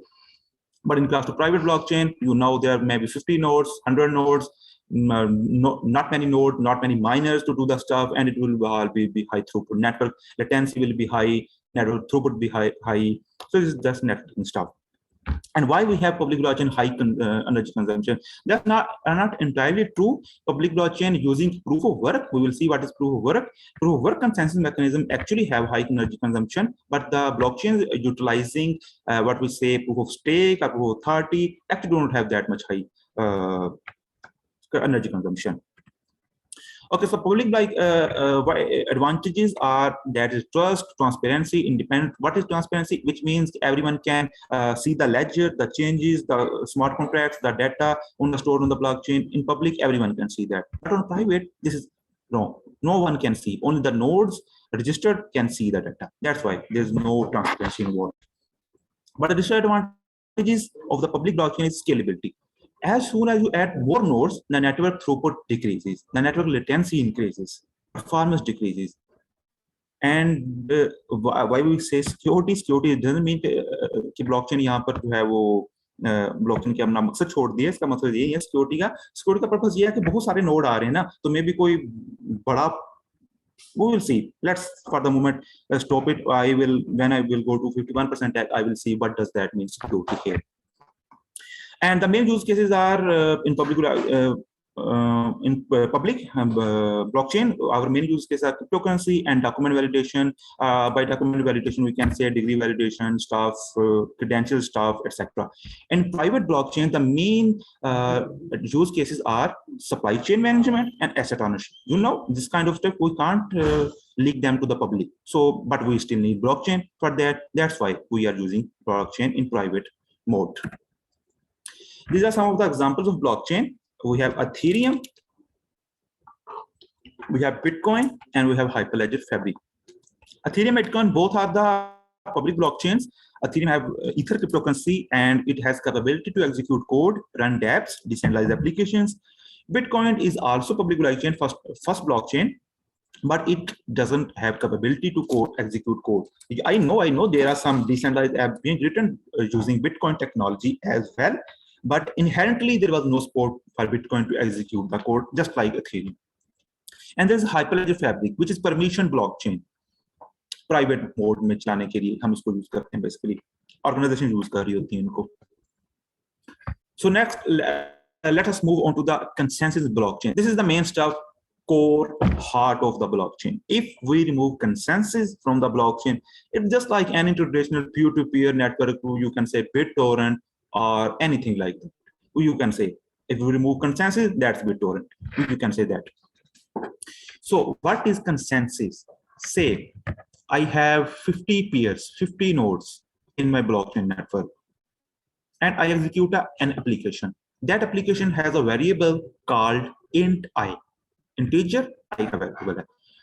अब उस variable की value है 0. कोई transaction हुई, variable की value update होगी 1. मेरे पास होगी 2. Let's say 25 nodes थे, उनके पास होगी 1 और 25 के पास होगी 0. Now what we will believe, 0 or 1? What will you say? This is the decision making. This is the decision making where nodes compete against each other, say, no, mine is 2, mine is 2, mine is 2. In a traditional P2P network, this stuff happens. This stuff happens in P2P networks. And how will solve in blockchain it? We introduce consensus, an agreement to reach a single truth about the state of the ledger, about the state of the blockchain. We have to reach a single truth. We have to make sure each and every node connected to the blockchain agrees that I have the same value as that the other one. But the consensus is actually a very complicated system. It's not that simple. It's actually simple in simple terms, but if you see implementation wise, it's very difficult thing to reach. It establishes reliability and trust. Actually, if there's a single truth, everyone is agreeing on, there's trust and there's liability about the data is integrity, and there is also security. We'll see what is security sooner. So just wait for the security thing. So there are two consensus protocols actually most popular in the world. There are many, many more. You won't believe there are hundreds and thousands, maybe more. I think there's 100 above consensus algorithms. Mostly are experimental. So the most common and practical one are proof of work and proof of stake. So what proof of work says? Just bear it with me if you don't understand proof of work for the moment, because we will see it in mining section. In proof of work, the consensus say if a transaction, a change to the ledger comes in the pending pool of transactions, a miner, we say, let's say a node, simple say, a node have to guess a random number, guess a puzzle, a random number.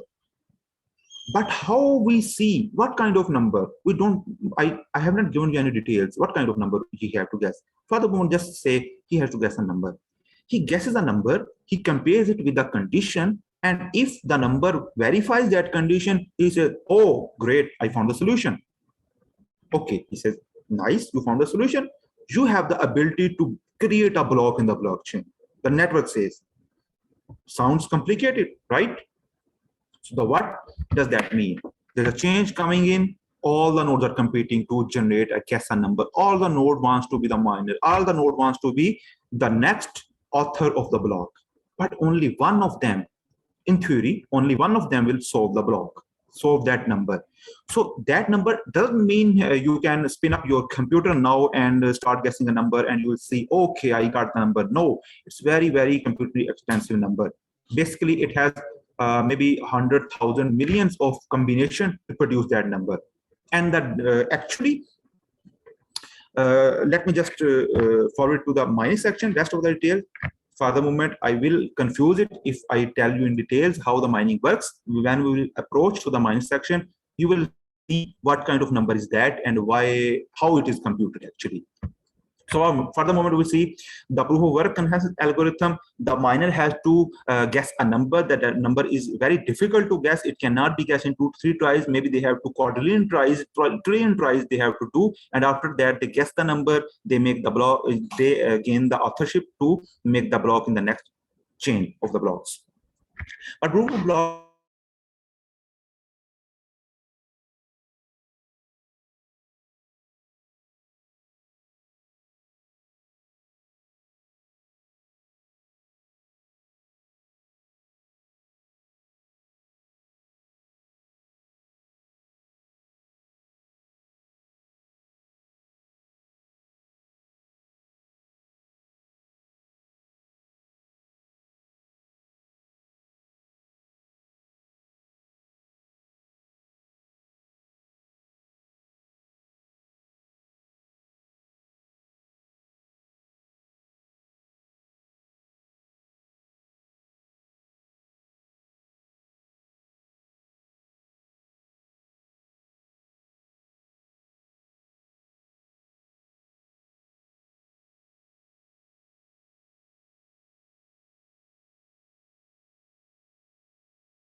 Okay, guys, we are having some connectivity issues at our speaker end, and we are just resolving them in a couple of minutes.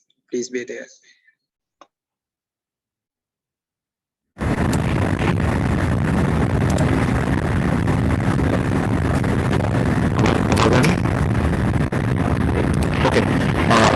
So sorry for that, guys. Actually, my internet.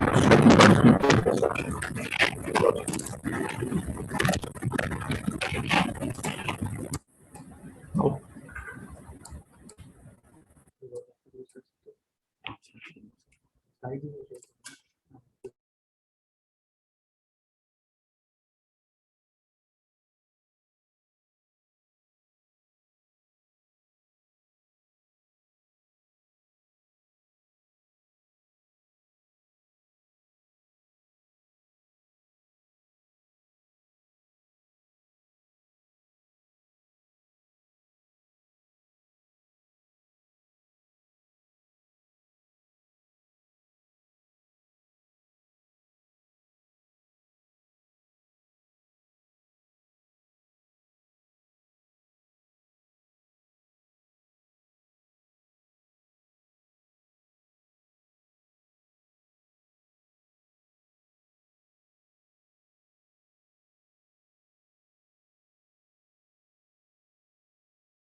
Okay. Okay, guys, am I audible? Please let me know through the chat. Okay, great. So just let me. Is it clearly visible?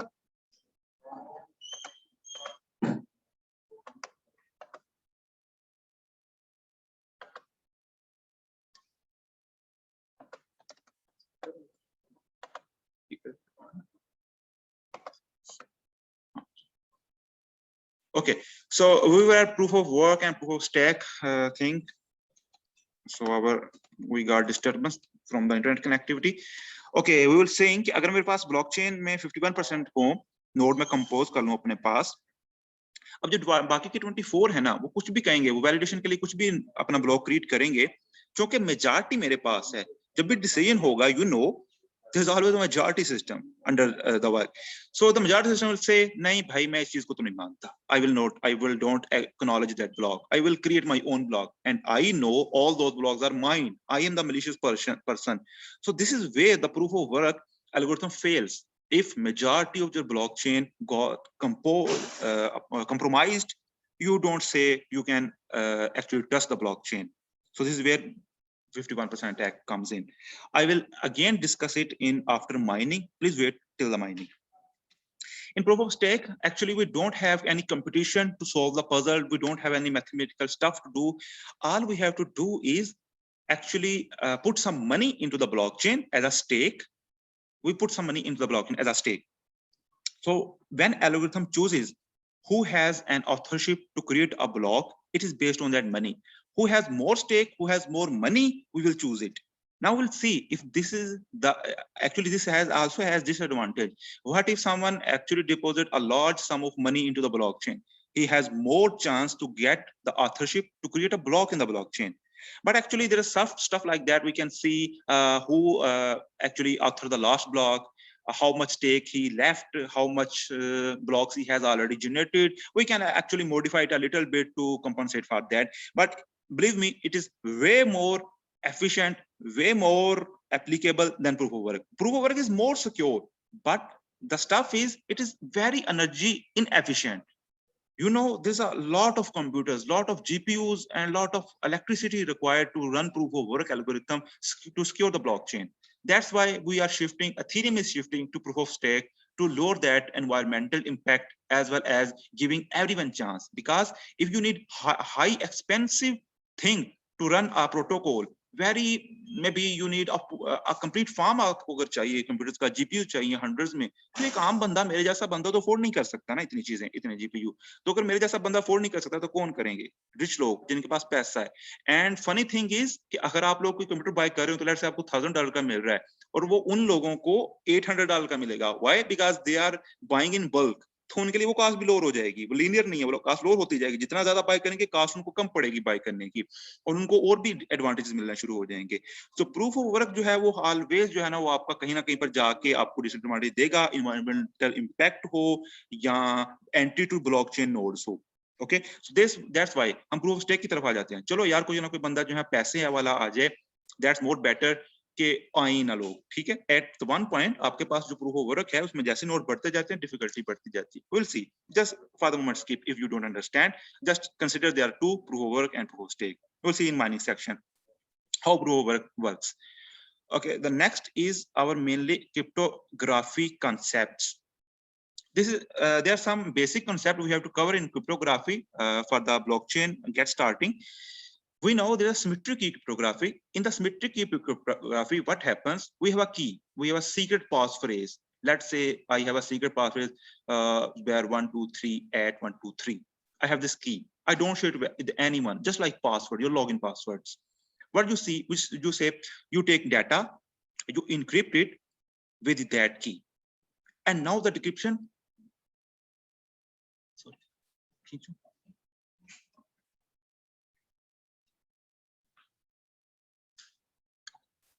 So what I have to do, I have to also decrypt it using the same key again. Encrypt with the same key, decrypt with the same key. That's symmetric key cryptography. But the opposite is asymmetric key cryptography. In that key, I have two key pairs. One is private, one is public. Private key is always private. No one has to know that. And public key is known to the whole world. So if I encrypt something with private key, I can always decrypt it with public key, and vice versa. If I encrypt it public key, I can always decrypt it private key, but not the same. If I encrypt it private key, I can't decrypt it with private key again.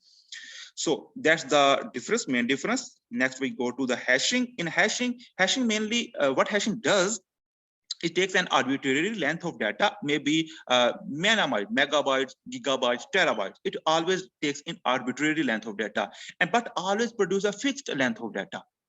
And the process is one way. You can't go back. You can't take the hash and you can't take the original data, recover the original data from the hash. So that's the beauty of the hash. That's why hashing is used to secure your passwords, secure the many things on the blockchain, and to generate some kind of digital signatures. We'll see digital signatures sooner. So another property of hashing is that if you change the slight input, slightly changes the input, drastically changes the output. Maybe you change the one bit in the input and it will change all the bits in the output. So there's always something. Let's say we want to compare if something is tampered or modified. You may see on the internet, you see this file and there is its hash. Why they provide hash? They say you can verify if the file is tampered between sending to your network or not, your computer. You're downloading something. If you want to know someone performed a networking attack and tampered the file or not, you can always compute the hash of that data and compare it with the hash the vendor has provided to you.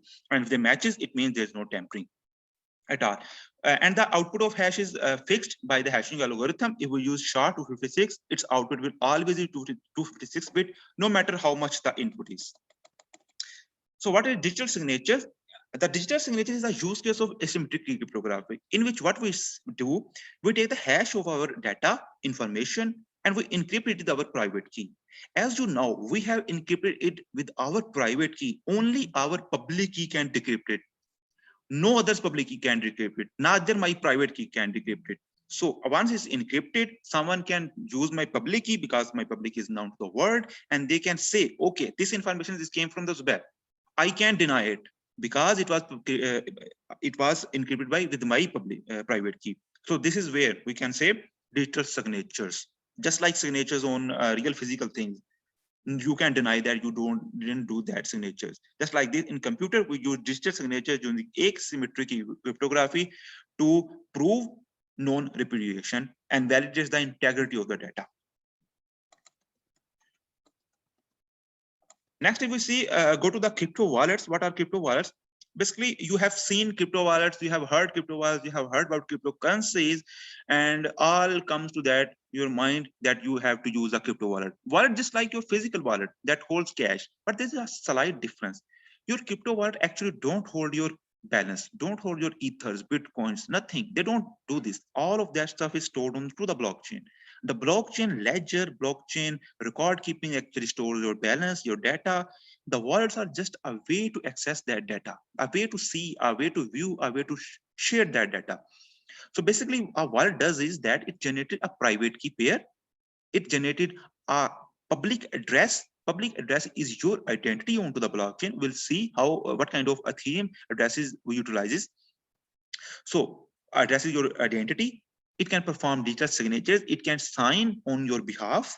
It can exchange cryptocurrencies, like transfer from one address to other address, one account to another account. It don't hold any cryptocurrencies.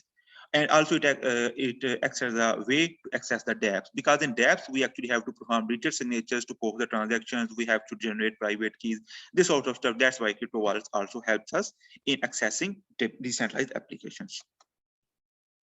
So next we move on to the introduction to the Ethereum. So the Vitalik Buterin is actually the founder of the Ethereum, and he says the technical side of Ethereum's efficiency is 100% an engineering exercise.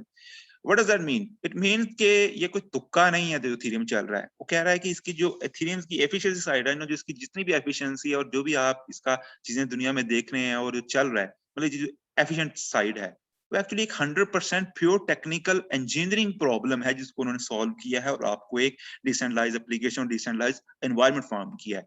So it's not like two people बैठे at one room और they figured it out के भाई बस ये consensus डाल दो. It's totally engineering exercise है. So let's move on to the Ethereum, second most popular blockchain in the world, invented by Vitalik Buterin, और 2015 में लाइव होगी.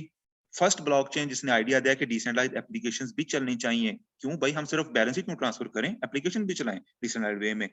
प्रूफ ओवर कंसेंसस एल्गोरिथम को यूज कर रही है अभी तक Ethereum 1. जो Ethereum 2 है वो शिफ्ट कर रही है प्रूफ ऑफ स्टेक की. Sorry, there is mistake, this is not stack, this is stake actually, STAKE. और ईथर इसकी क्रिप्टो करेंसी है हमारे पास.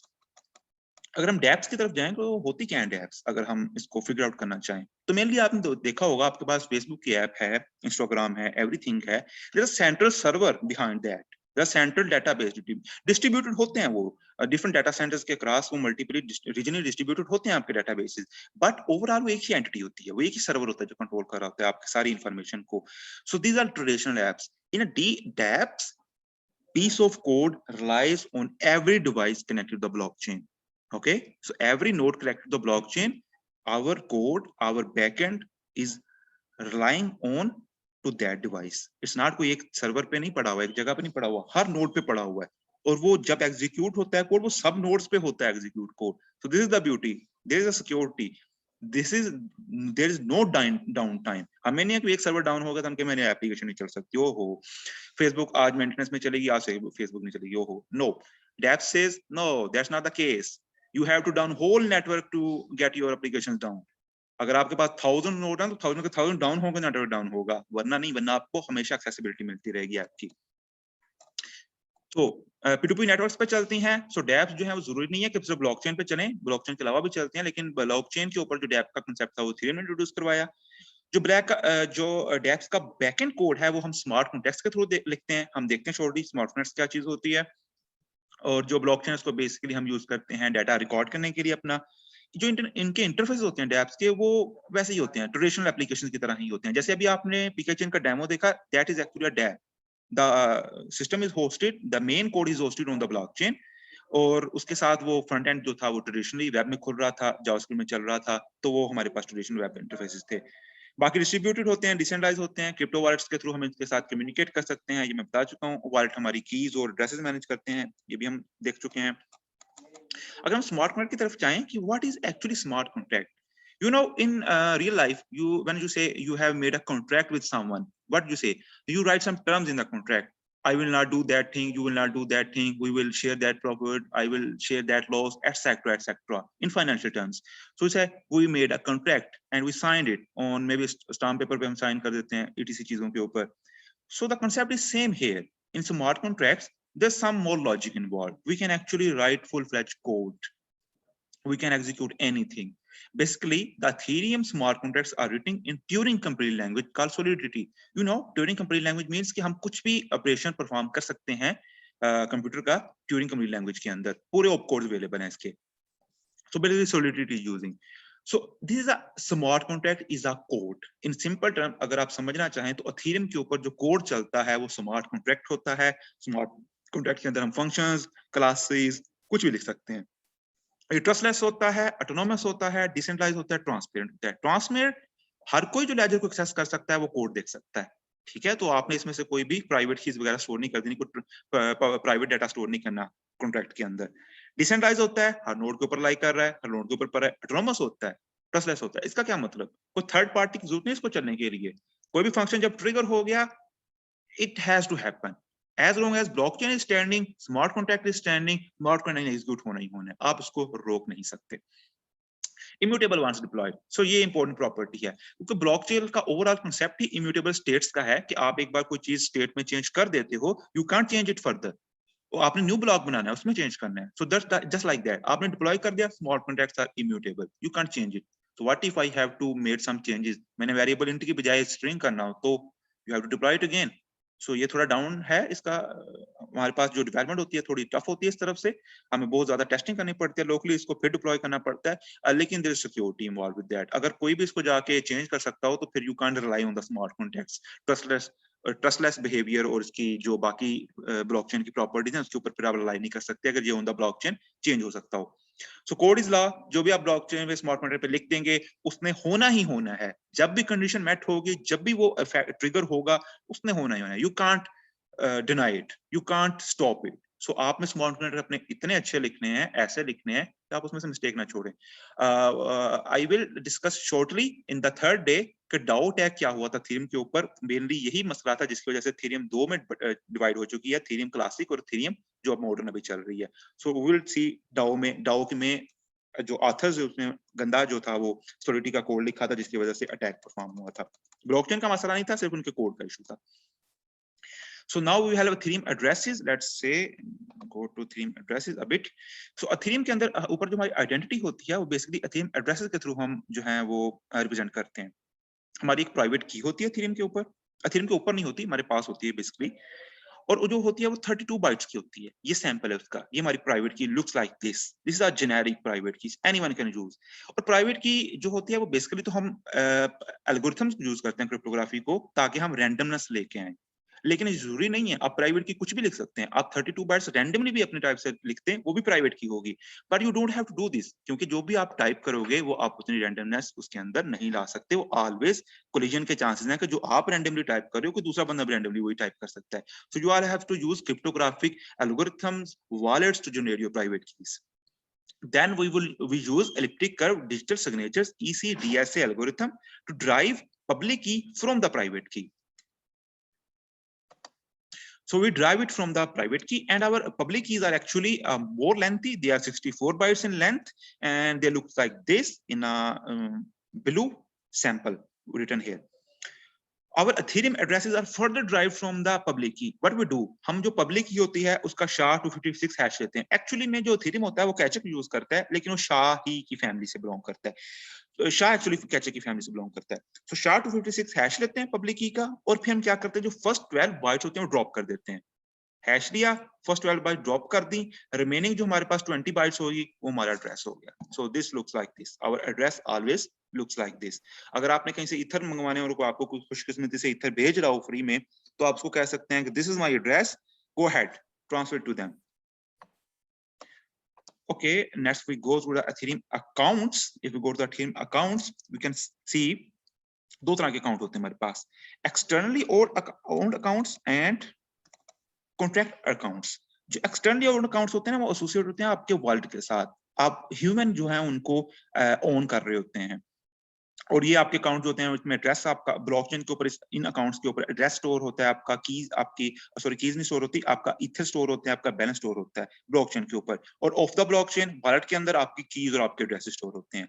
इन कॉन्ट्रास्ट टू थीरम में जो कॉन्ट्रैक्ट अकाउंट्स होते हैं वो ह्यूमन कंट्रोल नहीं होते, वो आपके होते ह्यूमन कंट्रोल ही हैं लेकिन डायरेक्टली नहीं। यानी कि हम क्या करते हैं, हम वो तब बनते हैं, तब ओरिजिनेट होते हैं जब हम स्मार्ट कॉन्ट्रैक्ट डिप्लॉय करते हैं, जब हम अपना कोड डिप्लॉय करते हैं ब्लॉकचेन के ऊपर, तो हर स्मार्ट कॉन्ट्रैक्ट के लिए एक अकाउंट बन जाता है, वो कॉन्ट्रैक्ट के साथ एसोसिएट हो जाता है। जब भी हम उसकी नई कॉपी डिप्लॉय करेंगे तो नया अकाउंट बन जाएगा। सो ये डिप्लॉय क्रिएट होते हैं कॉन्ट्रैक्ट डिप्लॉयमेंट के साथ, और इनमें बेसिकली कोड होता है, हमारा बैलेंस भी होल्ड होता है, बैलेंस भी होता है और कोड भी होता है। जो हमारे ईओए होते हैं उनमें बैलेंस होता है, कोड नहीं होता। लेकिन जो सीए होते हैं, कॉन्ट्रैक्ट अकाउंट्स होते हैं, उनमें कोड भी होता है जो एग्जीक्यूट होना था, क्योंकि ये कॉन्ट्रैक्ट की वजह से इनिशिएट हुए हैं। और ये ओन करते हैं हम, जो ईओ होता है वो ओन करता है और बनाता है कॉन्ट्रैक्ट अकाउंट्स को। लेकिन कॉन्ट्रैक्ट अकाउंट्स जो है वो on the behalf of EOA next contract accounts भी बना सकते हैं। So this nesting chain goes on. लेकिन जो कॉन्ट्रैक्ट अकाउंट्स होते हैं वो एक्सटर्नली ओन्ड अकाउंट्स नहीं बना सकते। कॉन्ट्रैक्ट अकाउंट्स हमेशा नेक्स्ट कॉन्ट्रैक्ट अकाउंट बना सकते हैं, वो भी on the behalf of externally owned account. अगर कोई मैं ट्रांजैक्शन ऐसी करता हूं कि मुझे कॉन्ट्रैक्ट अकाउंट चाहिए और वो आगे से कोई ऐसे फंक्शन को कॉल करता है जिसने मजीद को कॉन्ट्रैक्ट डिप्लॉय करना है, this can happen. So I said EOA होते हैं होल्ड ईथर, कोड नहीं कंटेन करते, ट्रांसफर कर सकते हैं बैलेंस या स्मार्ट कॉन्ट्रैक्ट को ट्रिगर कर सकते हैं, कोई फंक्शन एग्जीक्यूट कर सकते हैं। जो कॉन्ट्रैक्ट अकाउंट होते हैं उनमें बैलेंस भी होता है, कोड भी होता है हमारे पास, और साथ में वो क्या कर सकते हैं, अपना कॉन्ट्रैक्ट्स को ट्रिगर भी कर सकते हैं, नेक्स्ट कॉन्ट्रैक्ट के फंक्शंस को भी कॉल कर सकते हैं, किसी और कॉन्ट्रैक्ट को डिप्लॉय भी कर सकते हैं। और तब ये बनते हैं जब हम कॉन्ट्रैक्ट को अपने को डिप्लॉय करते हैं ब्लॉकचेन के ऊपर। Let's move on to the currency of Ethereum. We have ether. Ether हम यूज करते हैं as a currency, crypto currency of Ethereum blockchain. Maybe आप इंटरेस्टेड भी हो ईथर करेंसी को बाय करने में, काफी वैल्यू चल रही है आजकल इसकी भी। सो ये मेनली ईथर करेंसी जो यूज होती है ना, इंसेंटिवाइजेशन के लिए यूज होती है। जब भी कोई नोड, हम जब माइनिंग में जाएंगे ना, देखेंगे कोई नोड जो भी वर्क परफॉर्म करते हैं उनको इंसेंटिव मिलता है। सो जो ईथर होते हैं ना, ये जब जनरेट होते हैं ना, हम कहते हैं कि आए कहाँ से हैं, ईथर बन कहाँ से रहे हैं। सो ये मेनली तब होता है जब भी कोई नोड वर्क परफॉर्म करता है तो उसके अकाउंट में, उसके ईओए अकाउंट के अंदर हम डाल देते हैं कि इतने ईथर आपको रिवार्ड, क्योंकि आपने ब्लॉकचेन में कंट्रीब्यूट किया है। ठीक है, सो इंसेंटिवाइजेशन के लिए, और पेनलाइज भी करते हैं फिर हम इसी के थ्रू। बैड जो एक्टर्स होते हैं ब्लॉकचेन के अंदर, उनको हम पेनलाइज भी करते हैं। कोई बोगस ट्रांजैक्शन लेके आ जाए और स्पैमिंग करना शुरू कर दे हमारे नेटवर्क को, हम कहते हैं ठीक है, आओ फीस दो ट्रांजैक्शन की, अगर इतने हद तक पैसे दे सकते हो तो इट्स ओके, गोज ऑन। कितनी हद तक वो अपना इंसेंटिवाइज, अपना पेनलाइज होगा खुद को। इस तरह अगर कोई माइनर जो है वो बैड बिहेवियर करता है और वो पकड़ा जाता है, तो हम उसके जो होता है बैलेंस वो रिड्यूस भी कर सकते हैं। This sort of stuff comes in ether. The smallest unit is actually wei. Mainly जो जितनी भी ट्रांजैक्शन हो रही होती हैं या जितनी भी चीजें चल रही होती हैं वो वाई में चल रही होती है, स्मॉलेस्ट यूनिट है। एंड अगर हम देखें तो 1 wei is equal to 10 raised to power -18 ethers. और ग्वाई जो है वो अनदर यूनिट है जो बेसिकली गैस प्राइसेस के लिए यूज होता है। गैस क्या होती है, ये इसी से अगला कांसेप्ट गैस का ही है। सो हम गैस के लिए यूज करते हैं और इसकी वैल्यू होती है 10 रेज़्ड टू पावर -9 ग्वाई। गैस की तरफ चलते हैं, बेसिकली इसमें ज्यादा क्लियर हो जाएगा ग्वाई क्या क्यों यूज हो रहा है। सो gas is internal currency of Ethereum. ये सेपरेट है, ये करेंसी सेपरेट है ईथर से। मेनली ट्रांजैक्शंस ईथर में ही होती है, लेकिन गैस का कॉन्सेप्ट क्या है, गैस का कॉन्सेप्ट कुछ यूं है कि आपने कोई भी ऑपरेशन परफॉर्म करना है ना इथेरियम के ऊपर, ट्रांजैक्शन परफॉर्म करनी है जिसमें आप बैलेंस ट्रांसफर कर रहे हैं, आपने कोड एग्जीक्यूट करना है, व्हाटएवर यू डू, अगर आपने उसकी फीस पे करनी है उस ट्रांजैक्शन की, अगर आप वो फीस जो है वो डायरेक्टली ईथर्स के साथ एसोसिएट कर दें। लेट्स से मैं कहता हूं कि मैंने एक अकाउंट से दूसरे अकाउंट में पैसे ट्रांसफर करने हैं, ईथर्स ट्रांसफर करने हैं। लेट्स से मैं कहता हूं इसकी फीस होगी 2 ईथर्स, मैं डिक्लेयर कर देता हूं इथेरियम के अंदर। व्हाट हैपेंस दे कि आपको पता है कि ईथर्स टाइम के साथ साथ उसकी प्राइस बढ़ रही है, यूएस डॉलर उसका बढ़ रहा है, उसकी यूएस डॉलर में प्राइस बढ़ती जा रही है, तो लोग ट्रांजैक्शन करना बंद कर देंगे। कहेंगे मैं $10 इक्विवेलेंट के ईथर ट्रांसफर करना चाहता हूं और मुझे उसके ऊपर $100 इक्विवेलेंट ईथर की फीस पे करना पड़ रही है, वो क्यों पे करेंगे, right? So this inflation, fluctuation of ether, क्योंकि पब्लिक एक्सचेंजेस पे ट्रेड हो रहा होता है, इसके लिए हम ईथर के अंदर पे नहीं करते। हम क्या करते हैं, हम हर ट्रांजैक्शन के associate fix amount of gas दे देते हैं। हम कहते हैं जस्ट लाइक दिस, हम कहते हैं कि ईथर ट्रांसफर करने हैं तो आपको 21,000 गैस पे करना पड़ेगी। वो कैसे कूल। और ये 21,000 गैस हमेशा 21,000 रहेगी, ईथर की प्राइस ऊपर जाए नीचे जाए वी डोंट केयर, हमेशा 21,000 गैस ही पे करनी है। लेकिन 21,000 गैस पे कैसे करनी है, हम कहते हैं कि हर गैस के यूनिट के ऊपर हमने इतने गुआए पे करने हैं। Now you see the association, अगर ईथर बढ़ जाता है, ईथर की प्राइस बढ़ जाती है यूएसडी डॉलर के अंदर, हम क्या करेंगे, हम गवाए कम पे कर देंगे। हम क्या करेंगे, हम कहते हैं कि हम पर यूनिट गैस कम पे करेंगे। अगर ईथर सस्ता हो जाता है हम कहते हैं ओके हम ज्यादा पे कर देंगे। जस्ट लाइक दिस हम चेंज कर सकते हैं गुआई की वैल्यू को, गुआई की वैल्यू को चेंज कर सकते हैं, लेकिन जो एक्चुअली ऑपरेशन कॉस्ट है वो सेम है। 21,000 will never change, it will always be same no matter where ether stands. This is where the concept of gas comes in. Each operation in Ethereum has associated gas units and we pay those gas units using GUI. ठीक है, हर gas unit को हम GUI में पे कर रहे होते हैं। Okay, so this one important stuff, जब भी हम गैस करते हैं, हम ट्रांजैक्शन के लाइफ साइकिल में देखेंगे, जब भी हमने गैस पे करनी होती है तो हमने एक मैक्सिमम गैस लिमिट स्पेसिफाई करनी होती है। और अगर हम उस गैस लिमिट से कम गैस स्पेसिफाई कर दें और हमारे स्मार्ट कॉन्ट्रैक्ट को चलने के लिए ज्यादा गैस चाहिए हो, तो फिर क्या होगा, वो सारी गैस हमारी खर्च हो जाएगी और हमें वापस कुछ भी नहीं मिलेगा और हमारा ट्रांजैक्शन भी फेल हो जाएगी। लेट्स से मेरे स्मार्ट कॉन्ट्रैक्ट का एक फंक्शन था, उसको एग्जीक्यूट होने में चाहिए थी 5,000 गैस, मैंने मैक्सिमम गैस लिमिट स्पेसिफाई कर दी 2,000। Now my smart contract will fail in between execution. Why? मैंने पूरी गैस ही नहीं पे की, मैं पूरी फीस ही नहीं दे रहा ट्रांजैक्शन को प्रोसेस करने के लिए। इन कॉन्ट्रास्ट अगर मेरे पास 5,000 की बजाय मैं 10,000 पे कर देता गैस, तो मेरी सारी यूज नहीं होनी थी, सिर्फ 5,000 यूज होनी थी और बाकी की मुझे जो थी 5,000 वो रिटर्न बैक हो जानी थी। So this always good practice कि आप जितनी गैस रिक्वायर हो उससे कुछ 1,000 गैस ज्यादा दो, क्योंकि आपको अल्टीमेटली वापस आ जानी है, आपको चार्ज नहीं होना उसका। लेकिन अगर आपने कम पे कर दी तो आपकी ट्रांजैक्शन बीच में रुक जाएगी और आपको कुछ भी नहीं मिलेगा, उसका आपकी ट्रांजैक्शन फेल हो जाएगी, तो आपके सारे वो जो ईथर्स हैं, आपकी जो फीस थी वो सारी कंज्यूम हो जाएगी नेटवर्क के साथ। So say next we come into the node, कि एक जो ब्लॉकचेन का नोड होता है एथेरियम का, बेसिकली वो क्या होता है। नोड वही एक टूल है, कंप्यूटर है आपका, जिसने एक ईवीएम या आप कहते हैं कि एथेरियम की इंप्लीमेंटेड सॉफ्टवेयर रन किया हुआ है, एथेरियम का सॉफ्टवेयर रन किया हुआ है इन सिंपल टर्म्स हम कह लें। और उसके अंदर क्या क्या चीजें होती हैं, उसके अंदर हमारे पास होता है बेसिकली ईवीएम होती है, एथेरियम वर्चुअल मशीन होती है, कुछ सिंक क्लाइंट्स होते हैं जिन्होंने ब्लॉकचेन को गेट करना होता है, ब्लॉकचेन का स्टेटस अपलोड करना होता है, गेट करना होता है, सिंक क्लाइंट्स हो गए। ट्रांजैक्शन पूल होता है, पेंडिंग ट्रांजैक्शन पड़ी होती हैं, जो भी ट्रांजैक्शन ब्लॉकचेन में आती हैं वो पहले पेंडिंग ट्रांजैक्शन पे चली जाती हैं। कुछ माइनर स्टफ होता है जिन्होंने ब्लॉक्स क्रिएट करने होते हैं, ब्लॉक्स को बनाना होता है, फिर ये कनेक्टेड होते हैं हर अदर नोड के साथ, हर नोड दूसरे नोड के साथ कनेक्टेड होता है। सो ये बेसिकली एक नोड का स्ट्रक्चर है जो आप देख सकते हैं। और हर नोड ईवीएम और ईवीएम की स्टेट होल्ड करता है, हर नोड कंप्लीट ब्लॉकचेन होल्ड करता है। But there is distinction between nodes as well. दो तरह के नोड हैं हमारे पास, एक हम कहते हैं फुल नोड्स जो कि कंप्लीट ब्लॉकचेन होस्ट कर रहे होते हैं, वो एक्चुअली माइनिंग भी कर रहे होते हैं, ब्लॉकचेन का पार्ट होते हैं, वो वर्क कंसेंसस चला रहे होते हैं। और एक होता है लाइट नोड, जो जस्ट ब्लॉकचेन के हेडर्स जो होते हैं ना, ब्लॉकचेन के दो पार्ट होते हैं, एक ब्लॉकचेन का हेडर, एक ब्लॉक हेडर और ब्लॉक उसका बॉडी। सो जो लाइट नोड्स होते हैं ये बेसिकली जस्ट ब्लॉक का हेडर स्टोर कर रहे होते हैं। व्हाई? ब्लॉक का हेडर बड़ा लाइट होता है, उसका इतना डाटा नहीं होता, कुछ बाइट्स का डाटा होता है। So they can always access a full node, या वो किसी भी फुल नोड को क्यूरी करके वो कंप्लीट जो एक स्पेसिफिक ब्लॉक का डाटा चाहिए तो मंगवा सकते हैं। ठीक है, तो ब्लॉक का हेडर स्टोर कर लिया सारे ब्लॉक्स का, और एक स्पेसिफिक ब्लॉक का अगर आपको डाटा चाहिए तो आप किसी फुल नोड को क्यूरी करके वहां से डाटा मंगवा सकते हैं। और ये जरूरी है हमें आईओटी डिवाइसेस के लिए, light nodes, IoT devices, embedded devices, क्योंकि उनमें कैपेसिटी नहीं होती कि वो पूरी ब्लॉकचेन स्टोर कर सकें और इतने हाईली इंटेंसिव काम परफॉर्म कर सकें ब्लॉकचेन के। So next, move on to the EVM. What is EVM? Ethereum EVM is basically Ethereum virtual machine, और ये कंप्यूटिंग प्लेटफॉर्म है। जैसे आपका कंप्यूटर ना, आपका प्रोसेसर है, आपका प्रोसेसर आपको लो लेवल असेंबली लैंग्वेज में कोड परफॉर्म कर रहा है, मशीन लैंग्वेज में ट्रांसलेट कर रहा है, सारे काम कर रहा है। This is same goes for EVM. EVM is Ethereum virtual machine. Just like your Java virtual machine. Java का बाइट कोड होता है, और ट्रांसलेट होता है, फिर आगे मशीन कोड में जाता है, वो जेवीएम करती है सारा काम।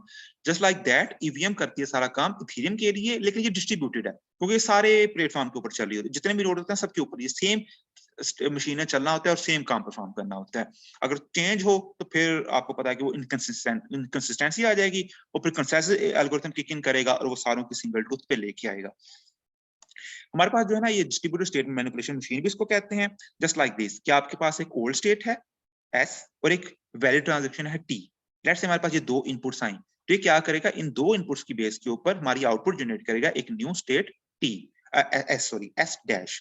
तो एट डैश हमें जनरेट कर देगा, और वी हमारा स्टेट ट्रांजैक्शन फंक्शन है। तो अगर हम इसको मैथमेटिकली लेट्स से कहना चाहें तो ये है कि इनपुट क्या लेता है, ये हमारे पास इनपुट लेता है कि ओल्ड स्टेट लेता है, न्यू ट्रांजैक्शन लेता है और एक न्यू स्टेट जनरेट कर देता है। That's all EVM does.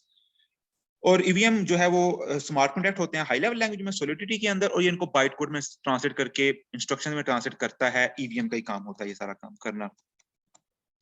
So let's move on to the furthermore, EVM के अंदर वही चीजें, स्टोरेज एरिया होता है, जैसे आपके ऊपर हार्ड ड्राइव होती है, एसएसडी होती है, जस्ट लाइक दिस एथेरियम के ऊपर भी हमारे पास एक स्टोरेज होती है जिसमें परमानेंटली हम एथेरियम की स्टेट स्टोर कर सकते हैं, स्मार्ट कॉन्ट्रैक्ट के वेरिएबल स्टोर कर सकते हैं। और ये स्टोरेज हर स्मार्ट कॉन्ट्रैक्ट के लोकल होती है, कोई एक स्मार्ट कॉन्ट्रैक्ट दूसरे स्मार्ट कॉन्ट्रैक्ट की स्टोरेज को एक्सेस नहीं कर सकता। और आपको पता है ये क्वाइट एक्सटेंसिव होती है, इसको एक्सपेंसिव होती है, सॉरी, इसको आपको अच्छी खासी फीस पे करनी पड़ती है स्टोरेज में राइट करने के लिए। जो मेमोरी होती है वो जस्ट लाइक आपकी रैम की तरह होती है, ये in between function calls arrays होती रहती है, टेम्परेरी स्टोरेज होती है। Stack just like computer stack, यहाँ पर आपके स्मॉल ऑपरेशंस परफॉर्म होते हैं, एडिशन, सब्ट्रैक्शन, आपको पता है हर चीज जो होती है वो डीप डाउन इन्हीं चीजों पे हो रही होती है, एडिशन सब्ट्रैक्शन के ऊपर ही जाके परफॉर्म हो रही होती है लेवल के ऊपर। सो स्टैक के अंदर आपकी वो सारी चीजें कंप्यूटेशन आपकी मेनली स्टैक के ऊपर परफॉर्म हो रही होती हैं। ईवीएम के अंदर मेनली फॉर द मोमेंट जो ऑपकोड्स हैं वो 140 ऑपकोड्स हैं, और हर ऑपकोड के साथ एक एसोसिएटेड गैस कॉस्ट है। तो अगर आपने बहुत लंबा लेंथी स्मार्ट कॉन्ट्रैक्ट लिखते हैं, उसमें मल्टीपल इंस्ट्रक्शंस हैं, तो जब डिकोड होंगी वो जाएंगी इंस्ट्रक्शन मशीन इंस्ट्रक्शंस के अंदर, तो उसकी गैस कॉस्ट भी वैसे एक्सपोनेंशियली इंक्रीज होती जाएगी। So let's move on to the transaction. Transaction हमारे पास ना क्रिप्टोग्राफिकली साइंड इंस्ट्रक्शंस होती हैं।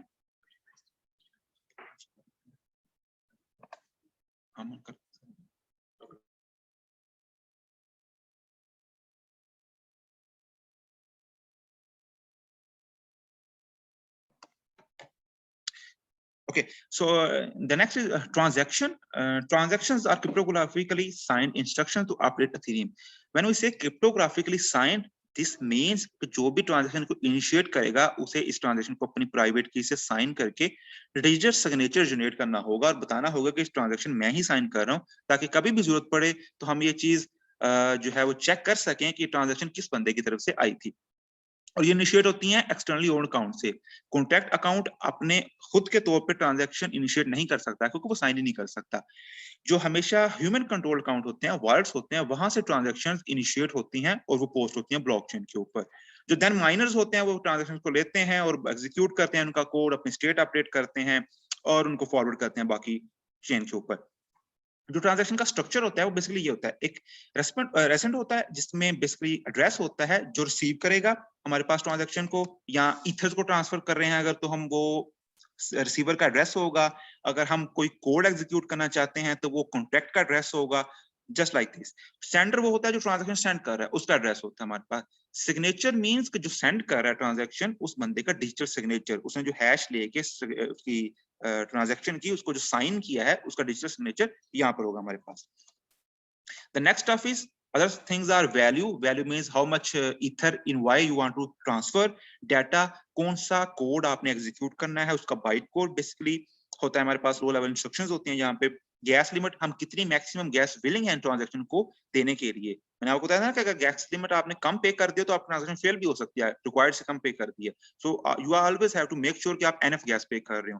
गैस प्राइस के मैं हर यूनिट ऑफ गैस, हर जो गैस का यूनिट उस पर कितने प्राइस, कितने ग्वाए, कितने वाई मैं उनको पे करना चाह रहा हूँ, जस्ट लाइक दिस। जो नोट्स होती है हैश के अंदर बेसिकली आपको रेफर करती है कि एक एड्रेस से ऑलरेडी कितनी ट्रांजैक्शंस ओरिजिनेट हो चुकी हैं। लेट्स से मेरा एड्रेस है, मेरा पब्लिक एड्रेस है, मैंने 5 ट्रांजैक्शंस भेजी तो जो मेरे नोट्स की वैल्यू होगी 5 होगी। अगर 6 भेजता हूं तो नोट्स की वैल्यू 6 हो जाएगी। तो ये ऑर्डरिंग करने के लिए होता है कि ट्रांजैक्शन को सीक्वेंस में ऑर्डरिंग कर सकें। What is hash? Hash is basically hash of transaction. You know, आप ट्रांजैक्शन को लें, उसको किसी भी हैशिंग एल्गोरिथम से गुजारें, SHA-256 बेसिकली एथेरियम में यूज हो रहा है, तो उसकी एक ट्रांजैक्शन की हैश बन जाती है। और जो मिनिमम गैस कॉस्ट है एथेरियम के ऊपर, सॉरी, जो गैस यूनिट्स रिक्वायर्ड हैं किसी भी ऑपरेशन के लिए, वो मिनिमम 21,000 गैस यूनिट रिक्वायर्ड है। इससे नीचे कोई भी ऑपरेशन परफॉर्म नहीं हो सकता। ये मिनिमम ट्रांसफर है जब आपने सिंपल ट्रांजैक्शन करनी हो, लाइक ईथर ट्रांसफर करें एक पॉइंट से एक अकाउंट से दूसरे अकाउंट में। इसके ऊपर आप जैसे ही स्मार्ट कॉन्ट्रैक्ट में इंस्ट्रक्शंस ऐड करते जाएंगे, कोड लिखते जाएंगे, आपके गैस यूनिट्स बढ़ते जाएंगे।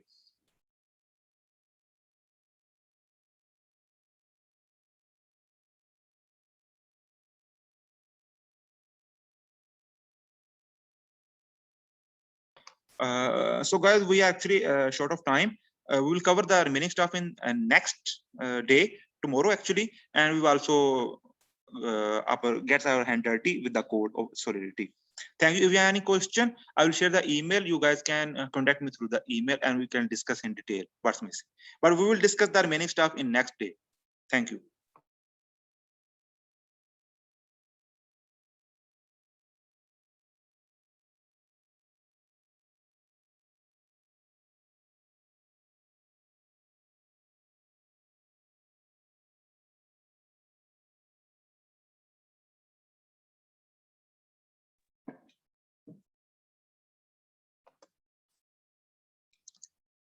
Welcome back, everyone. So your host Ramesh is here. Thank you very much, Mr. Zubair, for the wonderful session. So you have delivered 2 consecutive sessions, and I really believe that you must be tired now, and our audience must be enjoying the thing. So now we do have our last session for that day that would be delivered by the co-PI of this initiative, Dr. Ali Ahmed. And I hope that Dr. Ali Ahmed has joined us and he is here with us. So, Dr. Ali, can you kindly let me know that am I audible to you? So then I can formally invite you and you can start your talk.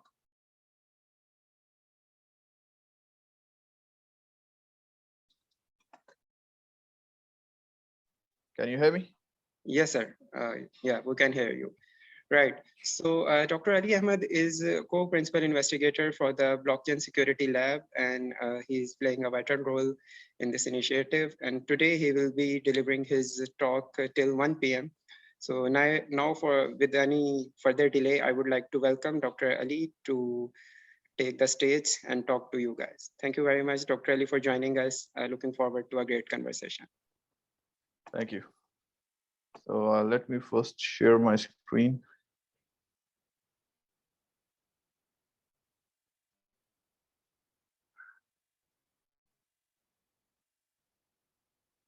Can you see my screen? Yes, we can. Okay, thank you for inviting me and giving me an opportunity to talk at this forum. I hope you can hear me clearly. If you can't, you can let me know. Yes, you are okay. audible. Okay, great. So as you know, my name is Ali Ahmed, and I'm not a domain expert in blockchain. My background is in signal processing and machine learning, artificial intelligence.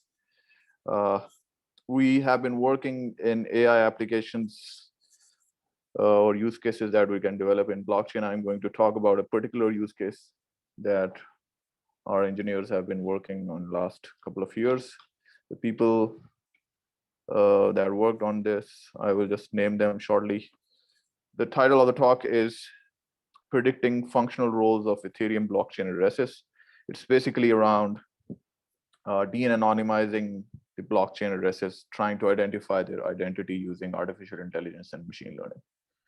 There are many engineers who worked on it, starting from Javed Ahmed, who was our RA, who is currently pursuing his PhD in Italy. Then Mohammed Ismail has been working extensively on this. To some extent, Anila Jafar worked on it. And a couple more students like Asif, who is also now pursuing his PhD abroad. So let's start. I will start off by just giving the brief concept behind this talk. The brief concept is, as I just said, we want to de-anonymize the addresses of blockchain. We look at their transactions, we process their features, and based on these features and transactions, we want to identify the roles of the people who are transacting or the entities that are transacting. So there are many entities in blockchain like ICO wallet or exchange and similar stuff, which I'll show you shortly. So when we started working with the blockchain lab, we initially formulated few problems in which we can use AI and machine learning to add some value to or get some insights into how blockchain functions or on the security of the blockchain. Can we break it using de-anonymization? So we asked ourselves basic questions like, are the transactions anonymous, which is what blockchain promises you, that you will be given complete anonymity. So we asked ourselves, can we break this anonymous structure? And then can we find any patterns in the data, transaction level data that we have to identify the identity of the different entities that are transacting on this blockchain space? And can we, the main goal, if you elaborate a little further, is can we reveal the roles of the users and determine to what extent can we de-anonymize the unseen Ethereum? So Ethereum, as the previous talk basically introduced you in very detail, the structure of Ethereum. It's different nodes that are transacting with each other. There are a couple of there are some miners that are authenticating different transactions. So this is the data set that we used for this talk, for this experiment. So basically, we took Ethereum transactions data for 2017 to 2020. We use Infura sorry, and Google BigQuery datasets to find the transaction data and also generate the labels of that data. I'll shortly tell you what is the transaction data that we are using and what are the labels over here. So basically, we have 980 million transactions, which requires 450 GB of space. So this is the training data that we have. And there are 350 labels for entities belonging to different functional roles in Etherscan. So there are, each of the node has a different role that I will show you. And the labels that we give to the nodes are based on the person who is sending the information, or the guy who is, there are two guys sending and receiving. So we try to identify the senders first and the receivers. We don't use the receiving information in our data. I will elaborate that a little more shortly.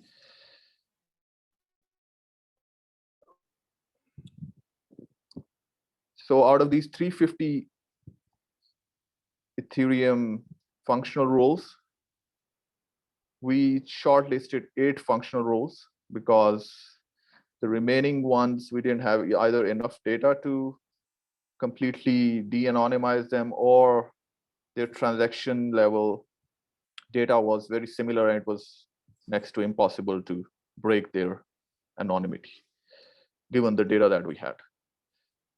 So let me tell you what exactly the data is. So I will first start with the features that we use for each transaction, and then I'll tell you what are the labels.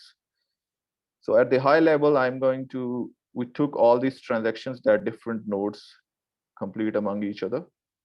One node sends and the other receives. And we have certain features on the transaction on each node. And the problem that we are solving is, can we identify what's the functional role of that node? So when a node performs a transaction, we have certain information on that node that we basically downloaded, we obtained from Google BigQuery and Infura API. The features that we have on that node are total transaction count sent, address of the sender, value sent in these units, gas price, and the timestamp. So these are the raw features that we had for each transaction about the sender node.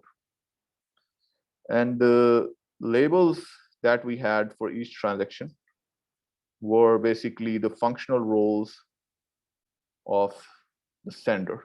So the sender could either be a decentralized exchange, a mining pool, wallet app, compromised, all these different roles. The domain experts will know better what each of these roles are all about. So for each transaction, we have these features, which are 5 to 6 features. And then we have these 8 to 10 labels. And we want to identify using these features, which of the labels is actually the sender node. That's the problem. So it's basically a classification problem that we are trying to set up, and we want to see, can we really identify using these features by looking at the transaction? Can we identify the role of the sender from this information? So as I mentioned previously, we have 980 million transactions of data, 350 labels, out of which we only selected 8 labels for this. Okay, so now I will show you the complete pipeline of our machine learning model, starting from how we acquire data and bit of feature engineering and machine learning model and what are our results. So as I mentioned previously, we acquire data from Google. The labels were either obtained from Etherscan data labels or BigQuery, and we cleaned the data set with these features and corresponding labels of each transaction. We did a bit of feature engineering. We didn't use these raw features as it is. I will show you how we engineered some features using these basic 5 to 6 raw features. What features are those? We will show you shortly. So this is a feature engineering block. We did a bit of data analytics over here, trying to understand what are the features that are important in finding out the identity of the sender. So we use advanced tools like SHAP values or PCL or TSNE to really understand what's the nature of the data, which features are really giving us help in identifying the labels, and what features are basically not as useful.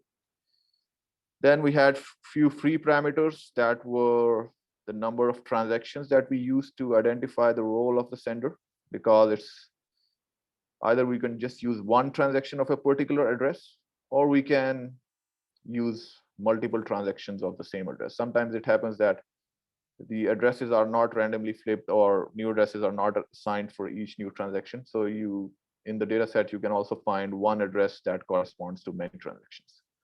So then you have the liberty to using multiple transactions to identify the role of that particular sender, right? So that's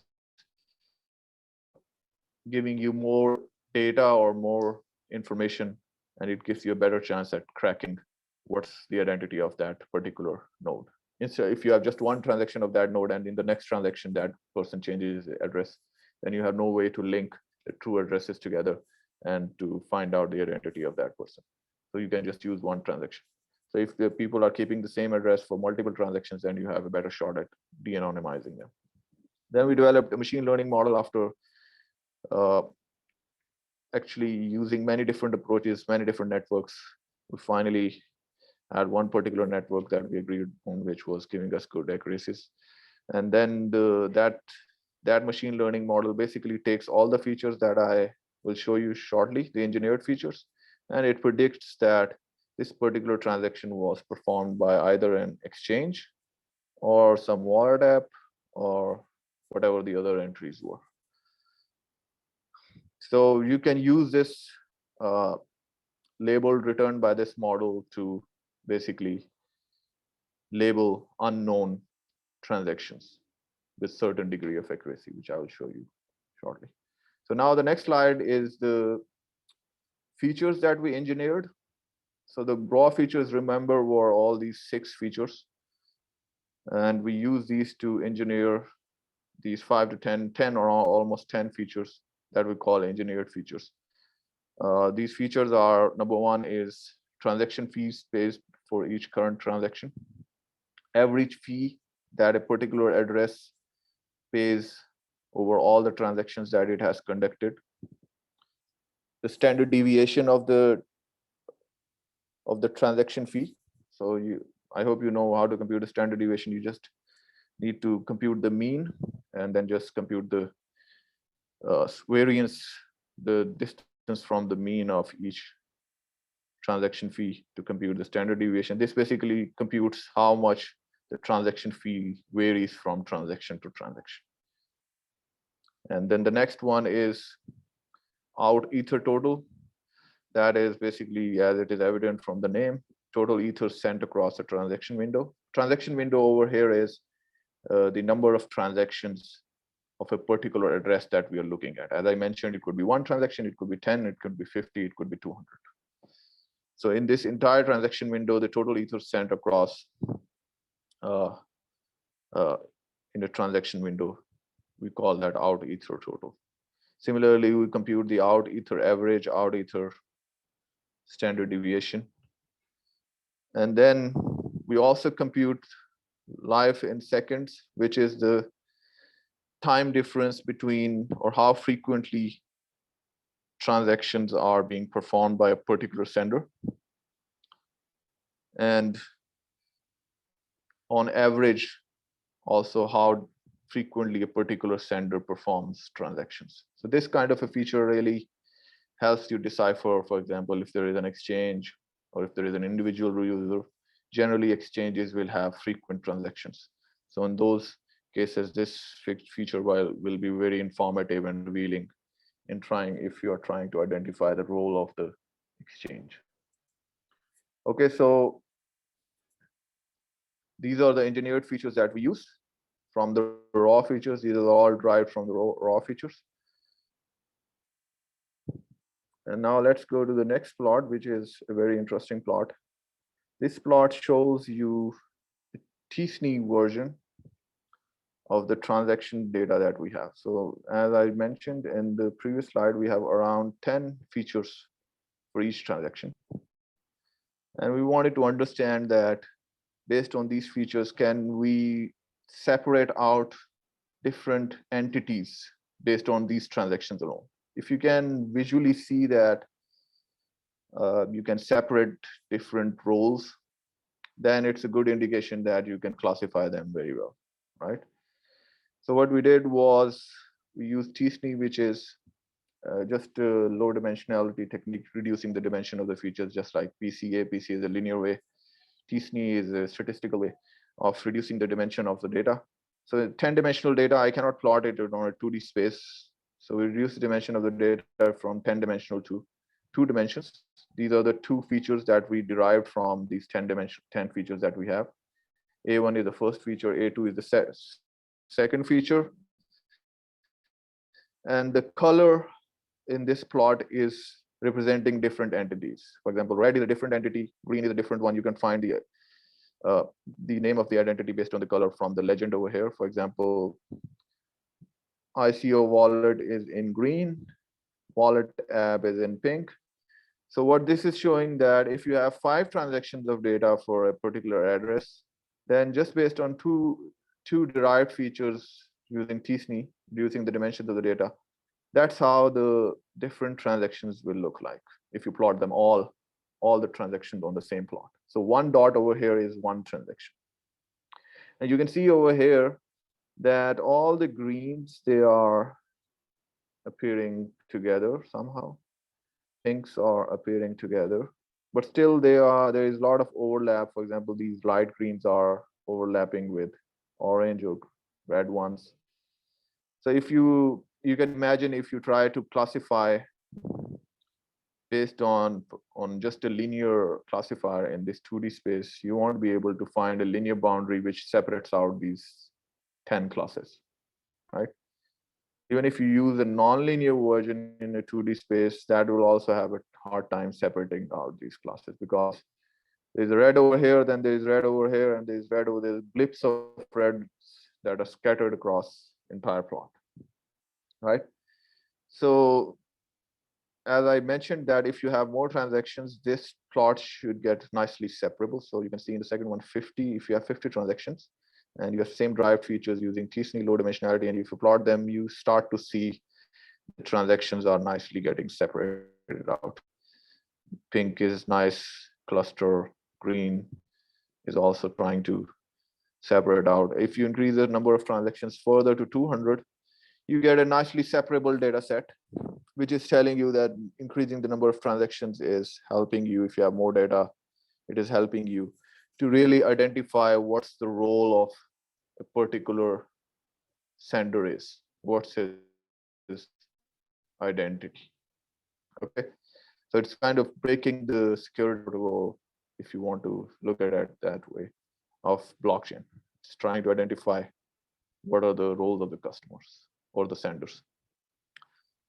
So this slide is basically showing that if you have the more number of transactions, you can probably separate out different roles nicely in a 2D space. So this is just a 2D space. We reduce the dimension into 2D space.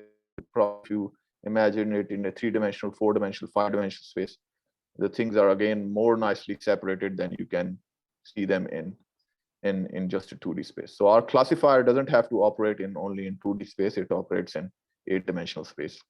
We don't reduce the dimension of the data in our classifier. This we just did for visualization purposes or understanding the nature of the data. So as we increase the number of dimensions, there are more degrees of freedom for the data, and you can separate out things more nicely. So now that's the high level thing. Data is separable. All you have to now do is, since we have understood the data nicely, we have to build a classifier. We'll show you the results of that classifier shortly. So that's why we go to experiments and results. So we do perform these experiments with overlapping and non-overlapping windows. What I mean by overlapping and non-overlapping windows is you have, for example, for one particular address, have 100 transactions for that address. Now, either you can, if you want to take 20 transactions at a time and compute their features and use classification on those 20 transactions together to identify the role of that sender. That's one way. So either you can use those 20 transactions that are non-overlapping. If you are using non-overlapping transactions, so you can only have in 100 transactions only 5 pieces of data that are different, 20, 20, 20, 20, 20, right?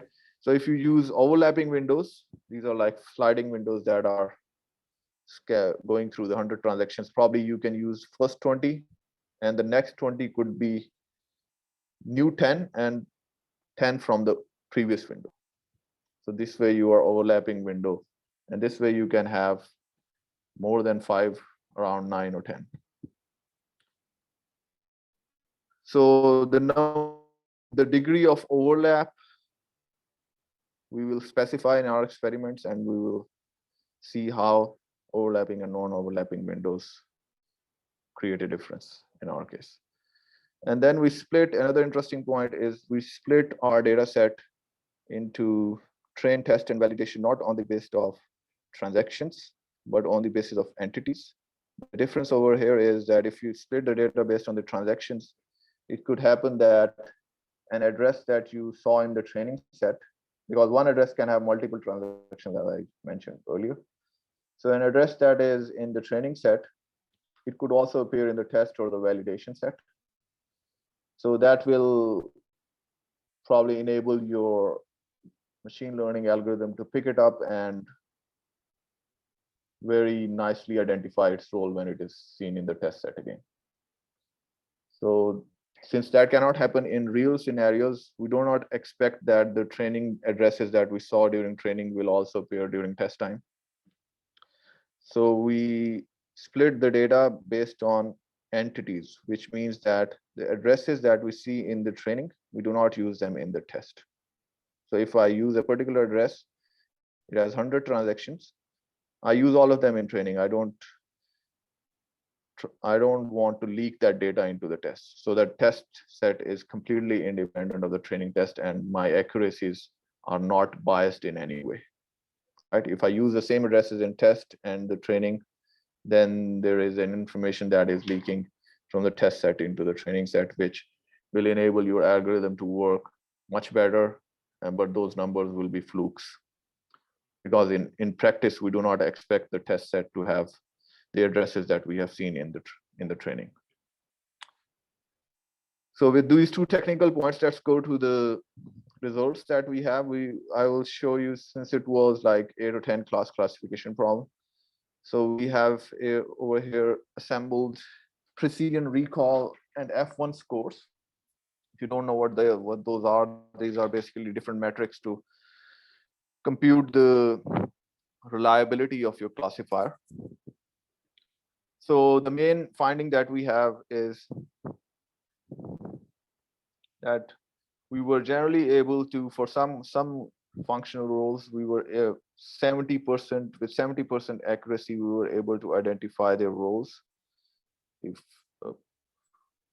for a window frame size of 1000. So I will list over here the precision recall and F1 scores of different entities that our model was able to obtain. For example, DEX, we were able to identify whenever a DEX performed a transaction, we were able to identify it with a precision of 0.93, recall of 0.76, and the F1 score is basically the consolidation of these two scores. You can just look at the F1 score, which is 0.84. And the different numbers over here, 1, 2, 3, 4, 5 precisions, 5 recalls, and 5 F1 score are basically for different frame sizes. So for the first one, we have a frame size of 5. For the second, we have 50. And for the last one, we have a frame size of 2000.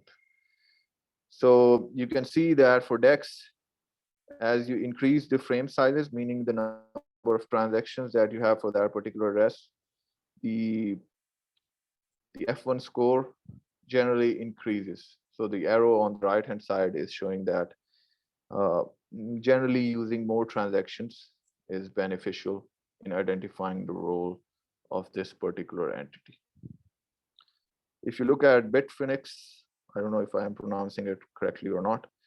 This has an F1 score of 0.8, and it's also generally increasing trend as you increase the number of frame sizes. So it's quite remarkable that just by looking at the transactions features, we can, with 80% accuracy, we identify the role of that entity.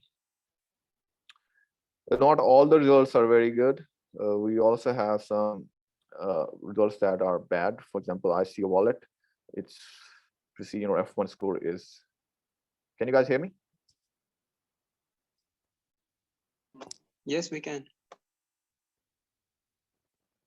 Okay. So the ICO wallet has an F1 score of only around 0.01. And the we didn't have enough transaction this particular entity in our data set, or most of the transaction features were overlapping or similar to some of the other entities that we had over here. And also you can see over here, since we have a very bad accuracy over on this ICO wallet or this hack.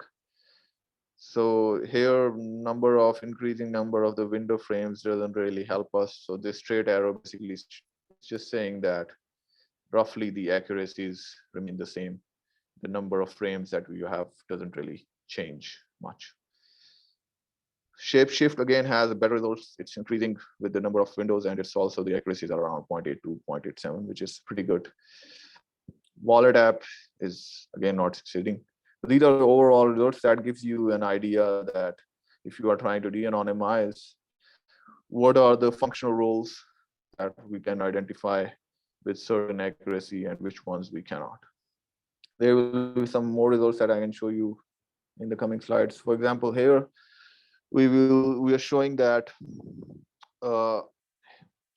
in this slide we didn't talk about the overlapping or non-overlapping windows.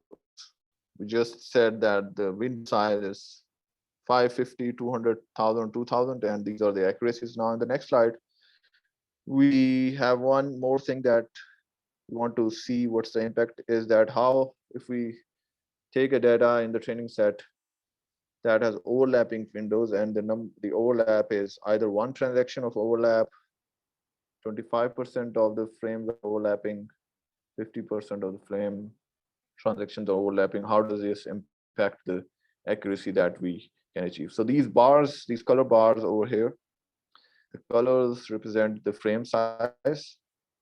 Blue is frame size 5 or window size 5. Red is 50 and orange or yellow is 200. And this chunk of 3 bars is showing the accuracy when our windows have only one transaction of overlap. And if you increase the overlap from 1 to 25% of the transaction, you see a general increase in the number of accuracies that you can achieve. And the reason probably over here is that as you increase the overlap in the transactions, you have more data sets, or the number of data points that you have for the training data, they increase. If you go to 50%, doesn't just keep blindly increasing. It just after a certain time, probably it starts to decrease the accuracies. So there is a sweet spot between in the overlap windows that you can have. You cannot have all the windows overlapping, or you can have very little portion of the windows overlapping. Probably a sweet spot is somewhere in between. That the number of overlap doesn't really change things much. So 25% is also good enough. Non-overlapping is also good enough. So we basically then chose 25% or non-overlapping windows. So the topmost over here is that you can have a number of transactions that are around 200 for a particular address, and the windows are non-overlapping, then they give you very comparable accuracies, the best ones that we can hope to achieve. So the plot on the right is basically not with respect to the window overlap, rather it's with respect to different machine learning models that we have tested. We tested k-nearest neighbor, which is very fundamental one. Generally for these tabular data, the random forest or the XGBoost tree-based approaches tend to work better. And which is also evident from here. If you have XGBoost, you tend to have much larger accuracies. On the horizontal, you have accuracies. Sorry that we haven't labeled it over here. On the vertical, you have models. So you can see that for XGBoost, the accuracies can go as far as 75%, right? For all the frame sizes, roughly all the bars are of same height. So that's the main takeaway from this slide, is that XGBoost is the machine learning model that tends to perform well, and the windows can be generally the size of the transactions. If it is around 200, that performs very well. If you increase the number of transactions, it performs well, and the overlap can be around 25%, or even non-overlapping windows work. So these are the similar precision and recall results for non-overlapping sliding windows. We have similar results as we had in the previous slide for different roles. I'll not go into the details of this slide. I would like to spend more time on just looking at the results that we have in a different way, using a metric that we call degree of anonymity. So if I want to see how successful am I in predicting or de-anonymizing a particular address, so a good metric for that is written over here. So our classifier is predicting the probabilities of 10 classes, for example, 10 functional roles. So if the classifier is giving you the probabilities, all the functional roles are equal, uniformly probable, or equiprobable, that means that the classifier is not telling you anything about de-anonymizing those classes. If all the classes are equally probable, or all exchanges for a particular transaction, if you feed the neural network with a particular transaction, it returns you same probabilities for all the classes, that means that it is not sure which particular class was the transaction actually performed by. So, and over here is the number of classes that your neural network is trying to classify. So PI over here is the probability of a particular functional role, and 1/n, you're comparing PI with 1/n. So if all the classes are equally probable, then the classifier is going to assign 1/n to each class, each functional role. So in that case, this sum will be 0, because 1/n minus 1/n 0. So basically, this is quantifying that if your classifier is just showing you the same probability for each class, all the classes are equally probable, then it is not sure which class it actually is. So in that case, this metric is just giving you 0. If your classifier, on the other hand, is showing you something which is highly biased towards a particular functional role, for example, it is assigning the exchange probability of 0.8, and the rest of the 0.2 probability is distributed among the other functional roles, then this distance will be larger, because 0.8 minus 1/n 1 over n is like 1.1 because we had 10 classes, for example, so 1 over n will be 0.1. So this distance will be larger. And overall, this dt metric, dt is distance for a particular transaction, will be larger. So when your classifier is basically certain about the role, functional role of, then this quantity will be large, otherwise this will be small. So we will sum this dt, this feature, for all the transactions from a particular address, and this will tell you how confident your classifier is in de-anonymizing a particular functional role, or in de-anonymizing a particular address. Since we are summing these only for a particular address, n over here, a small n over here, is the number of transactions that a particular address performed. So if d over here is large, it is telling you that your classifier is very successful in de-anonymizing this particular address, and it is not as successful. If it is small, it is not as successful. So over here at the bottom, you see a plot, which is basically plotting this d versus the address counts.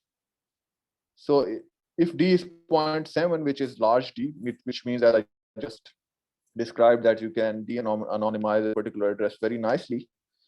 So for large d, you can see very few addresses are being anonymized with a large degree of confidence. So and then as you go to small d, then you have large number of addresses that are not being de-anonymized as nicely. So this is something which makes sense. Like you cannot, if it was the other way, the flip around, then you would say that I have completely broken the security protocol of blockchain. So you have some success, but not complete success in completely breaking the security protocol of blockchain. So that's the one interesting thing that we have in this particular slide. And then we also verified our results on the dark web. So we identified few Ethereum addresses on the dark web, and we could find out the identity of those addresses by looking at the content of those websites. For example, there were a few addresses that were donation for development, donation for providing some other things. There were a few addresses that were clearly based on the content on the web pages. They were exchanges.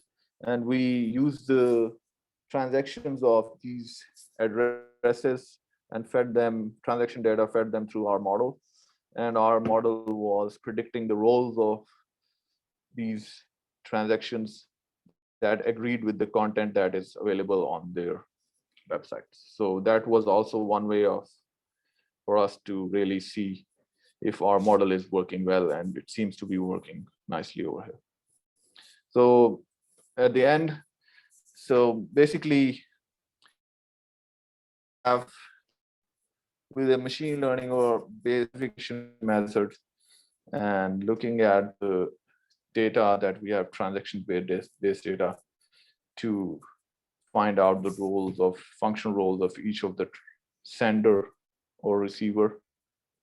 And we have managed to obtain accuracies as high as 80 to 90% in de-anonymizing few functional roles. And we were also, on the flip side, we didn't work as well on some of the functional entities, which we are trying. We have some follow-up ideas which we're trying to improve on. So this is where I will stop. If you have any questions, please feel free to ask me.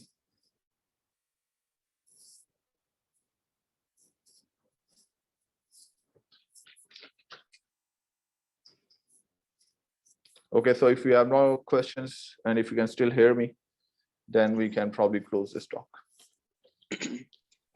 Thank you very much, Dr. Ali, for the amazing talk. Dear participants, if you do have any questions, you can either write in chat box or you can unmute yourself and ask. So there's a question by Mr. Hafiz. He's asking, can de-anonymize ZK snark? So Dr. Ali, would you like to answer this question? Could you repeat the question? Can de-anonymize ZK snark? What is ZK snark? So did he write it somewhere? I cannot understand the question exactly. So he said ZK Snark protocol, and Dr. Umar Let me has just, answer it. yeah, sure, sir. Yeah, Dr. Umar, Yeah. please go ahead. Yeah, so this will not de-anonymize the ZK Snark protocol because first of all, we rely on the initial data where the functional roles are available. So if the ZK Snark blockchain uses ZK Snark to do anonymization or do mixing of the transaction, or to remove the or to bring unlinkability, then we will not be able to have a valid training data set. And because we are using machine learning approach, we need initial data set where there are correct correlationship between the input data and the functional rule. So if that is available on blockchains that use ZK Snark protocol, yes, then in that case, machine learning approach can work there. But if that initial training data set is not available, which in the case of ZK Snark protocol is very hard to find, so it will not work there. Yeah. Awesome. Thank you very much, Dr. Umar, for answering this question. We are having another question in chat box. Dr. Ali, would you like to answer that? Which one is it? I hope it is not about the domain. I know about AI. Okay. Yeah. So it's What's that? What's the question? It is about are we de-anonymizing as an application or just to check the vulnerability of blockchain? Well, not as an application. The application is just to check the vulnerability of blockchain. We want to have it some real life use, this application that we are trying to develop. So yes, we want to see what are the loopholes in the security protocol of blockchain. Okay. Thank you very much, Dr. Ali and Dr. Umar, for the valuable answers of the questions of our participants. And I guess now we should call it a day. And just before the conclusion, I would like to request you all to kindly turn on camera for a moment so we can take a group picture for our record. So I'm turning on my camera and I am expecting you all to do the same. Thank you very much. So Dr. Ali, please stop sharing the screen. Thank you.